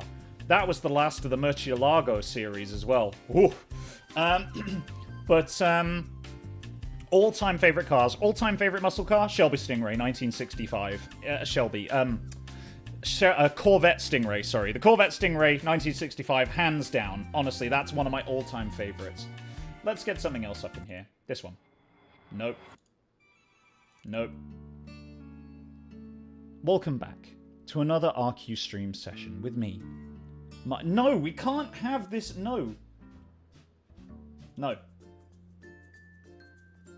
No. Nope. Now maybe we'll go back to this. Here we go. I've got so many. Honestly, stick around. Audi R8, Audi RS4, Audi RS6, Spiker C7, the Noble, the Ariel Atom, the Noble, is it the 500, something like that? That's an awesome car. The Bugatti Veyron, the Super Sports, the Chirion, and there's so many on this list. Honestly, there's so many on this list. Stick around, we'll chat about them later. But also, the Mercedes E63 AMG Black Edition. Oh my lord. Oh my lord. 71 Stingray. Really? The 70s? No, 1965 Corvette Stingray. 100%. 100%. Man. But yeah, there we go. We can chat about this more in the Discord afterwards. Shanalin. Hi, Mike. You mentioned Borderlands. I was curious who you made and what your favourite character is. I haven't played that much Borderlands, I'm going to be honest with you. Not enough to be able to main someone. The reason why I've actually bought it recently is because I never owned it. I just borrowed it from a friend of mine and I really enjoyed it. But I'm going to be picking up Borderlands 2 and 3, so I'll let you know in the near future. Right, I'm going to answer one more, and then I'm going to take one more quick break, and then I'll come back, and I'm sure the mods will be able to pick up all the questions from this point. But yeah. Let's keep going. Dr. Tea Time. Who would win in a fight? The McElroy brothers or the brothers Meredith? I back my boys. I'm going to say Ben and Tim. I think, more than anything, they just knock them out with sheer wit. Like, they just destroy them with the knowledge. They would outgun them in the musical department. They would walk all over them, trounce them, if you will, in their high-speed loafers. I believe, I back my boys. I back my boys. Just saying. Okay, alright, while the mods are putting together the rest of the questions that you've asked very recently, I am going to take a quick break. And when I get back, we'll answer the last few of your questions, and we will do some other cool stuff. Alright, I'll see you in a sec, chat. Bye.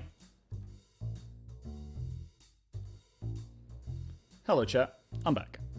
Thank you for sticking around. I'm sorry that I needed to take another break. I very, very badly needed to go to the loo. So I hope you don't mind. Hello, chat. Hiya. I'm back now. Did you enjoy the smooth jazz while I was gone, though? Did you feel like... Was it the one? Hi, everyone. Hello, Rocket Beauty Tulip. Valerie Sky. Eclectic Arcana. Hi, everyone. Oh, it's good to see you all. I do love that you all say hello when I come back. Such lovely people. Such lovely people in the chat. Alrighty. So we're coming into, the last hour of this AMA now. I'm sorry if I've missed some of your questions. If I have, please just post them again, so that we can pick them up on the re-up. And in the meantime, welcome, Grimspace 10, 11, 13. Grimspace 13, welcome to the stream. And Annuls, thank you very much for the tier 1 gift sub. That's very, very kind of you. It's very, very kind. A very kind thing. And sorry if I missed you guys. 69 Cookies Gone and Charlie Fitz. Thank you very much for the bits. You're both very lovely people. Hello, Dominic Miles. Hey, I do feel refreshed. I feel very refreshed. I've got my water, I've got my popcorn, I've got a cookie left, and some nuts. I do feel good. I do feel good. Moth Myth. Oh my god, Annuls, you're the best. I know, right? She really is. Our Annuls. There's the jazz. Okay. Make your playlist in the background... Mike, your playlist in the background right now is actually so perfect for the happy vibes. I'm glad you think so, Suspiciously Gay. The trick is, it's not actually a playlist, it's just random stuff that I found in my library that I pulled together. I do have popcorn. I haven't actually eaten any of my popcorn yet. I'm going to have some now. Hold on.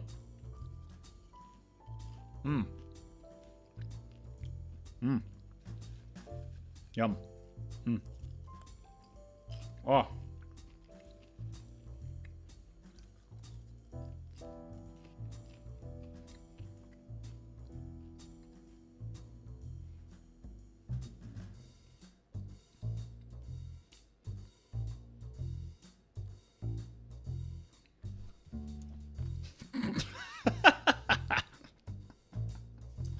Nah, no chance.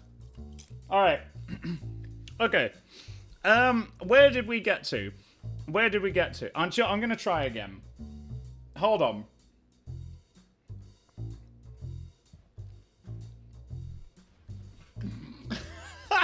No, it's never gonna happen. It's never gonna happen. Okay. 69 Cookies Gone says, talking of being a petrol head, have you watched Speedway? No, I haven't, actually. I haven't watched Speedway. But I'll watch it if you recommend it. Let me know what you think about it.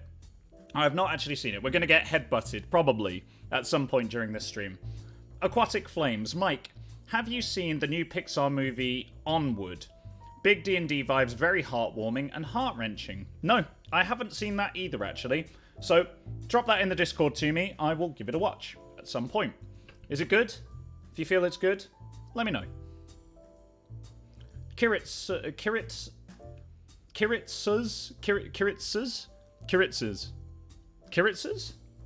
Maybe? If you're in the chat, I can only apologize. I can never pronounce anything. I'm really new and just watched Soma yesterday. What I was wondering is, how did Derek enter your life? Aww. Well, first of all, thank you very much for joining us. Thank you for coming here. It's great to have you on the channel. Secondly,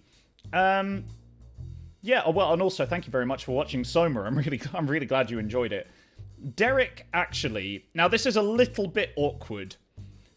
Derek was actually a present from my ex-girlfriend. Derek was a present from my ex-girlfriend that, like, you know when if you've ever broken up with someone, I don't know if you have, but you have that moment where you have to, like, choose what are the things you keep and what are the things you throw away. Well, Derek, like, basically, Derek just sort of, I just couldn't say goodbye. There was something about Derek that I just couldn't say goodbye. And so he stuck around. And, like, he's been with me in my bed. Like, you know, we sleep. And he brings me comfort when I'm scared. You know. Don't you, Des? I know you do.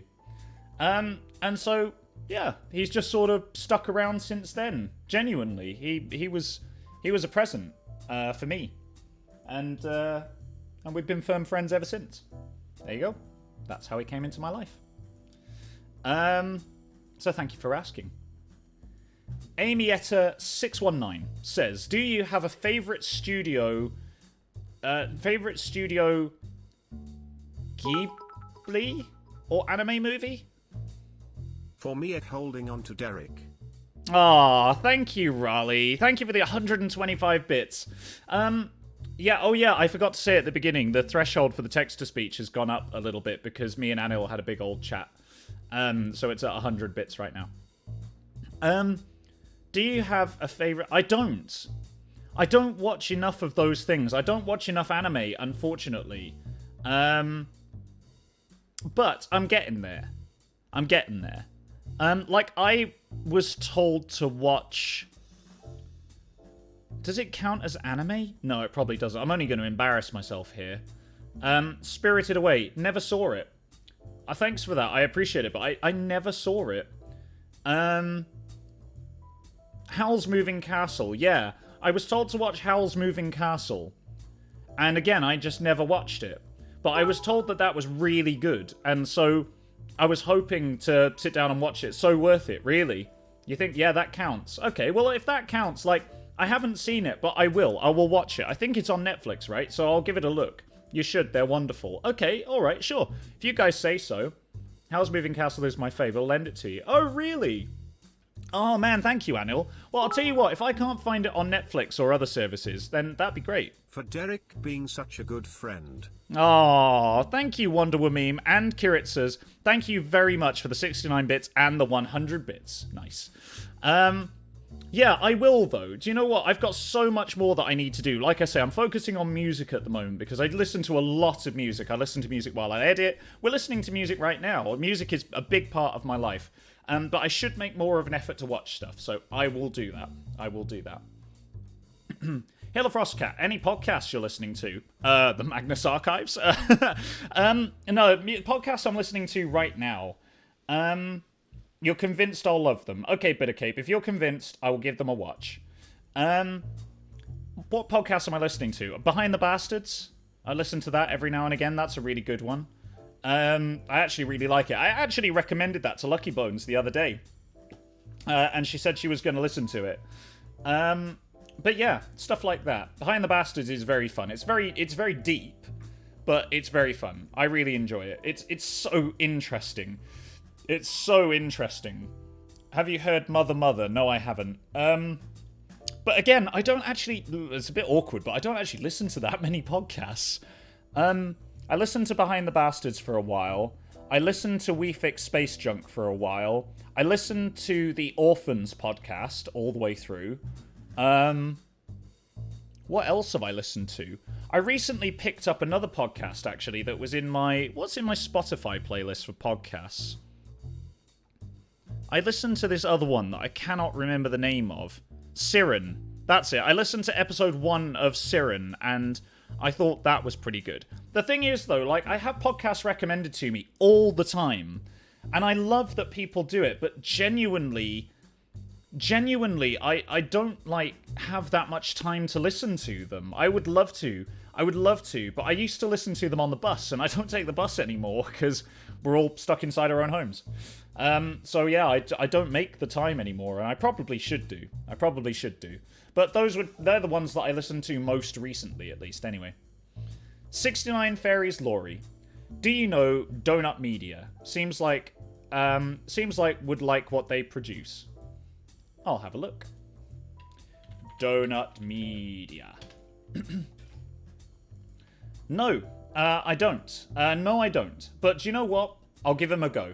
They're on YouTube, I'm assuming, right? Lots of the stuff here is on YouTube. So, yeah, I'll look into it. Thank you very much for the suggestion. I don't listen to them right now, but we'll change that.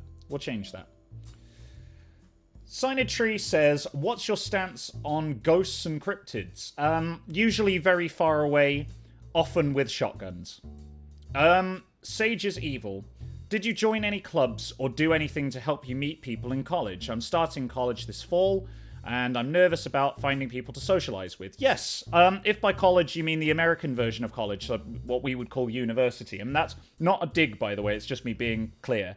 If you mean uni, if you mean college as in, like, college, then yes, I did. I joined loads of clubs. In my first year, I joined the airsoft team.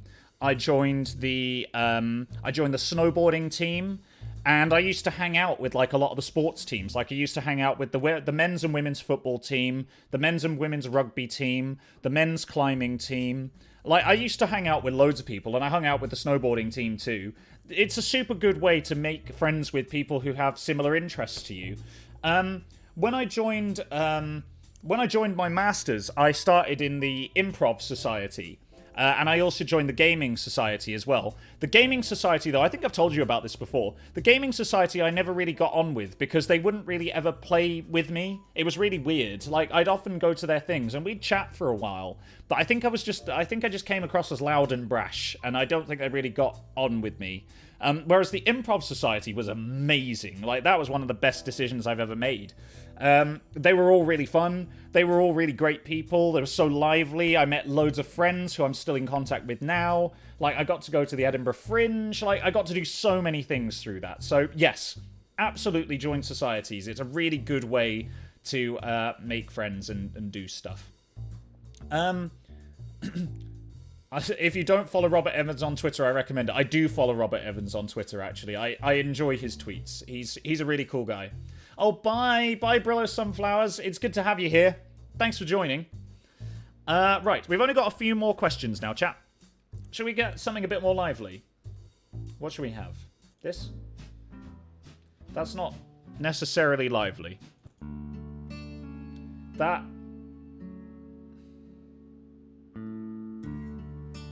Have you planned for your pension? If you haven't, now's a great time to start. You can join the Rusty Quill pension plan right now from as little as £4,000 a month. Your subscription gets you advanced benefits, like being able to look after yourself when you hit 105. No! Not this. Not that. No. No. No. No. Well, I guess we're here. Okay, cool. Right, we're here. This is where we're going to be. Let me know if that's too loud for you, by the way. Alright. Okay. Signed Tree says, in the same vein as the last question, oh, have you any favourite legend or myth? Man. Have I got a favourite we're not FCA accredited. I'm not going through the compliance needed. Sorry, Annul. Same as the last question. Have I got a favourite legend or myth?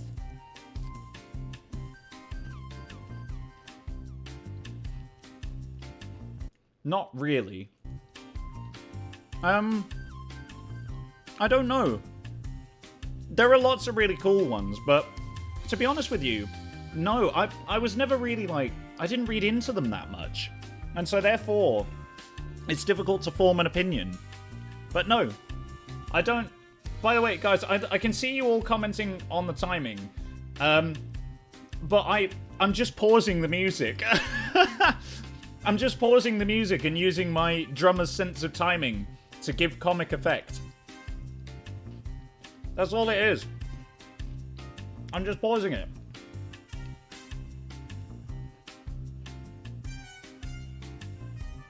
Seriously. That was a bit of a miss. But, you know.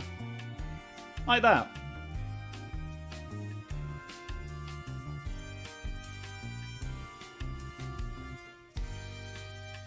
Stay in school. Don't do drugs. Think about your life. Stay here on RQ Streams.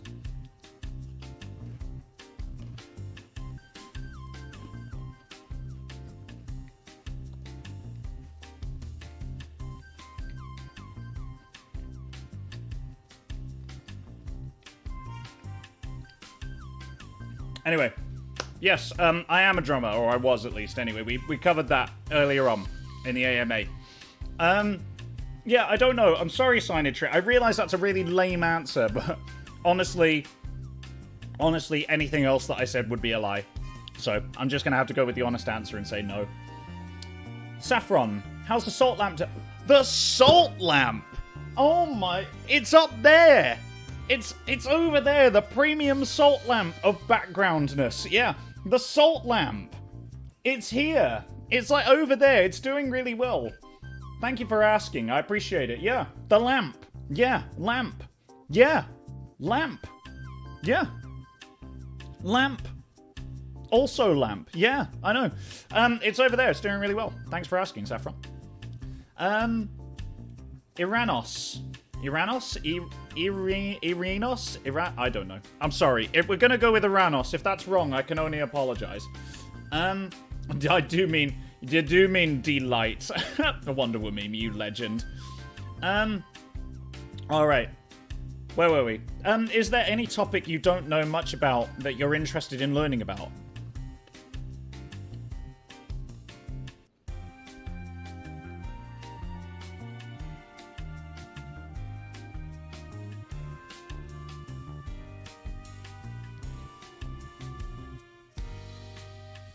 Yeah, there is, yeah.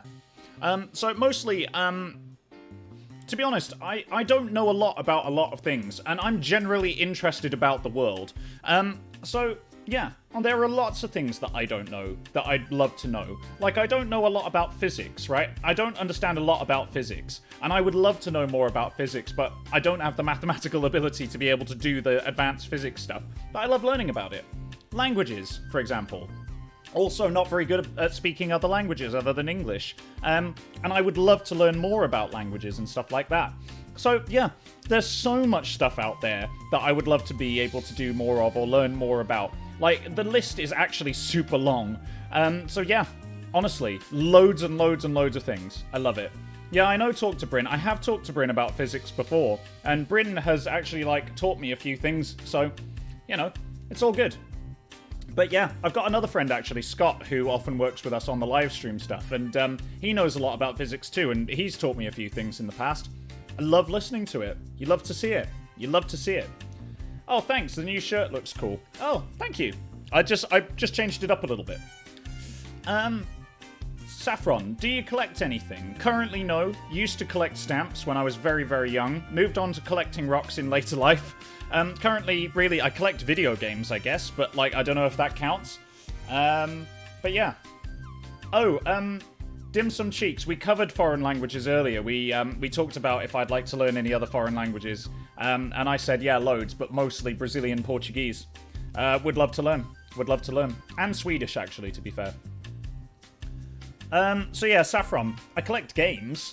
Does that count? Question mark. To be confirmed. I don't know. Maybe. Iranos. Tea or coffee? Depends on the occasion. Love both. If it's the morning, coffee. Most times would probably choose a coffee, but there are some times when you just want a tea.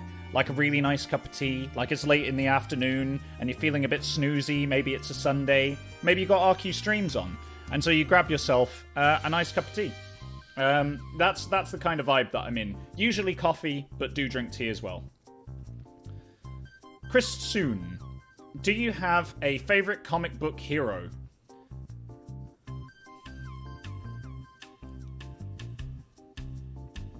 Not necessarily. I mean, in terms of my comic book heroes, I don't necessarily have any one that I align with. Do you want to know, though? I can answer this question with a slightly different question. Or a slightly different answer. I can tell you who my hero is. How about that?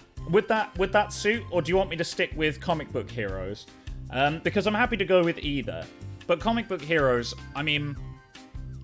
It's hard to tell, because there's loads of other stuff that we could talk about here. Perfect, okay. Well, my hero is Kirby. I love Kirby. Kirby is incredible. The little pink puff. Like, honestly, Kirby is the one for me. Kirby is the best character. Totally. I would want to be Kirby. Maybe. Like, I think if I had any game, like, what would that be called? Like, a game-sonality? A digi-sonality? Kirby would be the one. I actually want to get a Kirby poster. I've always wanted to get a Kirby poster. Maybe I should just do it, actually. But, yeah, honestly, he is shaped like a friend. Exactly. And yeah, I'd love to have Kirby as a friend. I would like to live near Kirby and go round to Kirby's house for tea. you know, or coffee, dependent. But yeah, that's essentially what I do. My hero is Kirby, and I stand by that forever.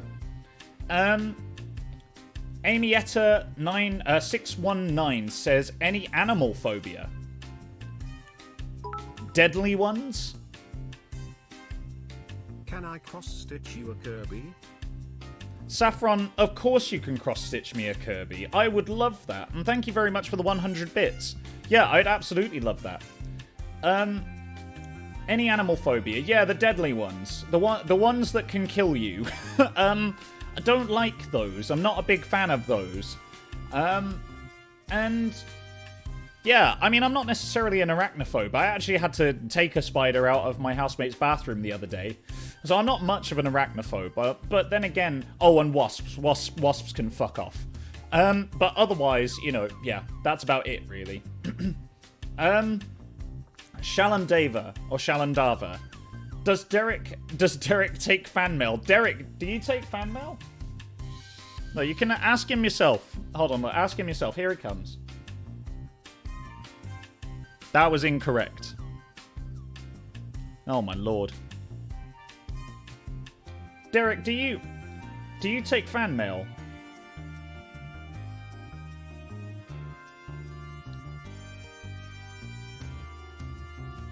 He says he does. He does take fan mail, and he would love to receive fan mail from you if you want to send it to him. So if you send it to the Rusty Quill PO box, we'll pick it up and I'll give it to Derek, and we can show you his live reactions. Aquatic Flames. Question. My first year in uni got cut short because of the pandemic. Do you think joining societies afresh in the second year is manageable? Would still like to meet new people? Absolutely yes. Absolutely yes. I'm sorry to hear that it got cut short for you. It's caused a lot of disruption and a lot of other things for a lot of people. Des, should we address it to him? Yeah, address it to Derek. Yeah, address it to Des. He'll know. He'll know. But I still had time for societies all the way through into my third year. Like I was saying before, like if you like societies, if it's something that you like, you will make time to do it. And it's always good to have a break. Like, it doesn't matter what society you join. It's nice to have a break so that you can, like, do something that's not your work. So, absolutely, yes. Join societies in your second year. It's absolutely fine. It's totally valid. Purple Almonds. Did you or your friends ever have spooky supernatural encounters? Not often. That's a really lame joke now, isn't it? I'll stop doing that. Yeah, did we ever have spooky / supernatural encounters? No. Not often. I mean, the thing is, my mum is a spiritualist, and so she claims like a lot of stuff is spiritual in nature. So it's a difficult question to answer. Like creaks around the house, bumps in the night, that sort of thing. I don't think I've ever actually had a spiritual or supernatural encounter. I think the closest that I've ever got to that is that me and my mate are so close that we know usually what the other one wants to do before we say it. But I think that's more of a friend thing. So not in particular, but thank you for the question. Homonoodles. How do you feel about moths? Now, I like moths. They ruined my life when I moved into this flat. But in general, I do like moths. They used to be one of my favourite animals. Like the big ones, you know, the ones that actually don't eat your clothes, but instead fly around at nighttime. Like big, like proper real moths. Not these motherfuckers that, like, live in here and eat your carpet. No, not those. The big ones, the real ones that live in nature. Yeah, I do actually quite like those. I haven't got any bad blood with the moths. It's just that they did some bad things to me, you know, and we had to get rid of them. They're gone now. But, you know, it is what it is. Circle of life, etc., etc. So, no, not necessarily. Hold on now, 20. Do you have any Tim headcanons? Now, this is something that I don't talk about very often. Because, yes, I do have my own Tim headcanon. But, I've said this a few times, just to be very clear, I don't like talking about my headcanon, because I like your headcanons to remain the way that they are, and I don't want to, because I play Tim, I don't want to impose my headcanon on your stuff. Because there are people who would probably listen to me when I say, oh, this is the way that I see Tim, and that might change what they think internally. So I don't really talk about it very much, unfortunately. But yes, just know I do have my own Tim headcanon, and I may talk about it one day, but not today, unfortunately. The Adult Jupiter. Don't know if I got answered while I was AFK. What D&D character would you be IRL? Man. Oh my god, that's a difficult one. No, I don't think we did answer that one. I don't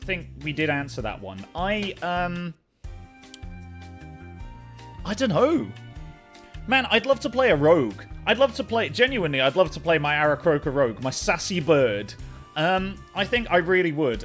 I think I really would. An assassin Aarakocra. I think that'd be it for me. I would love that. Now, I love playing support characters. Like, support characters are my favorite class. When I play Overwatch, you'll see I love playing support. The sneaky sass bird, yeah.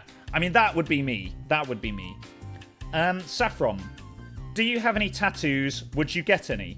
No, I don't currently have any tattoos, but yes, I am actually looking to get a tattoo. I know exactly what I want as well. It's going to be a fox.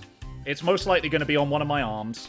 And absolutely, yes. Once I've actually managed to get back to the gym a little bit, and my arms are back to where they were, I definitely will get a tattoo. That's the plan, at least, anyway. A fox friend. Exactly, a fox friend. Yeah, we can be fox tattoo buds. Awesome. All right. That's the end of the list. That's it. We did it, guys. We got to the end of the list. You know what that means? It's time. We'll fade this out. Oh. Oh. Oh. Oh, yeah. Here we go. Ah, yes. Ah, yes. There we go. That's a bit nicer. All right. Okay. Yeah, we managed to get to the end of the list. I am sorry if I haven't answered your question. If you still have a question, I'm happy to answer it, because technically, we do still have time. But I totally appreciate if you don't have any questions, that's totally fine. Will you all ever play co-op games on RQ streams so we may challenge you to honorable combat? I mean, absolutely yes. That's something we're looking into at the moment. You remember in my last stream, if you tuned in yesterday, you'll probably remember that I said that one of the things I want to do is I want to start reaching out to games companies so that if you do come and play with us, then we can get you some bonuses and benefits. So I was reaching out to the War Thunder people to see whether or not they'd be interested, but they never got back to me. But absolutely, yes, we will do something like that in the near future, so stay tuned. You're absolutely welcome, by the way, chat. I'm glad you had a good time. I had a good time. And it feels like we're wrapping up. Alright, so I'll leave you with this then. Thank you to everyone who's asked me questions today. Honestly, I was not expecting this to go on for the full 4 hours. I'm so glad that it did. Thank you everyone who came out today. Thank you if you asked a question. Thank you as well if you joined and just wanted to sit and listen. I really appreciate you all being here. Thank you to everyone who's donated bits. Thank you to everyone who's gift subbed.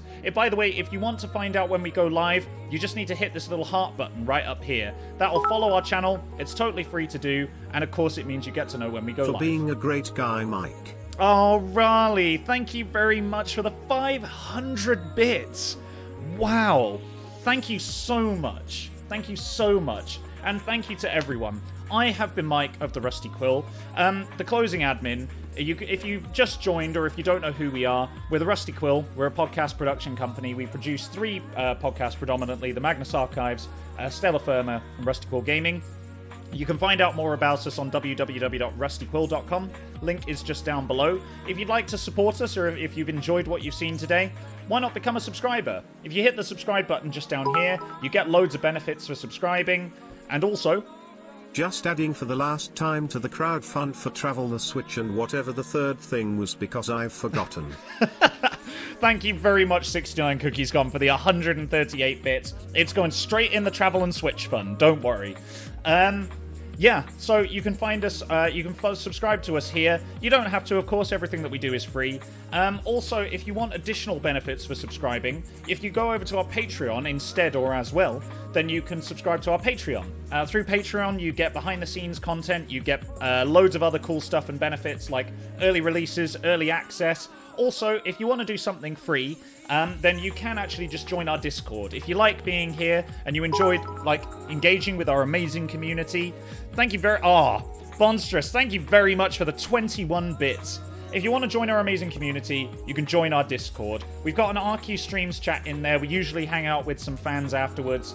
You can come down and say hello, and we can have a little chat. The link is in the chat right now, and also it's just down below. So, I'm going to leave you guys with Contigo, and I'm going to sign out here. Thank you so much to everyone who's come down today. Thank you so much to everyone who's joined. And I will see you next Saturday.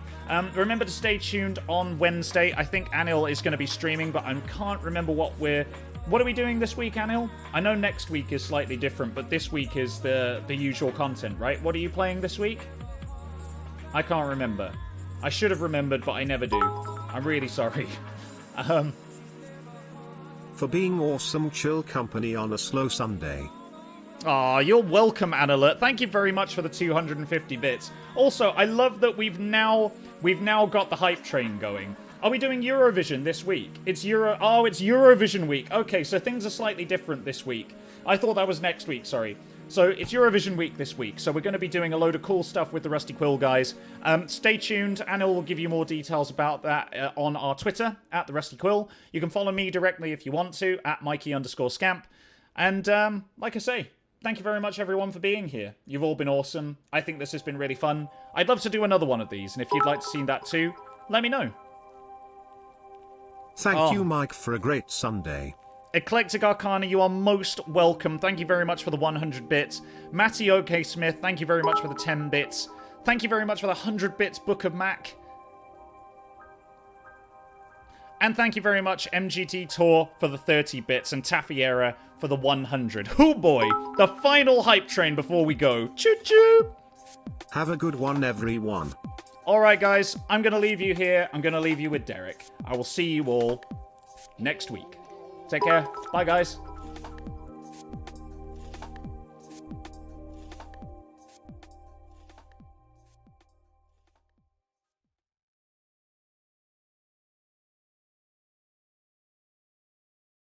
Oh, boy.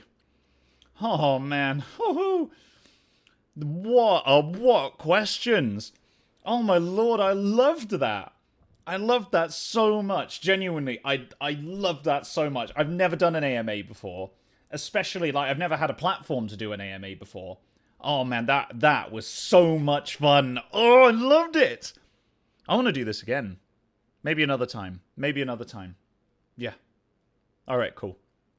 I think so. Well, thanks very much, everyone. See you all soon.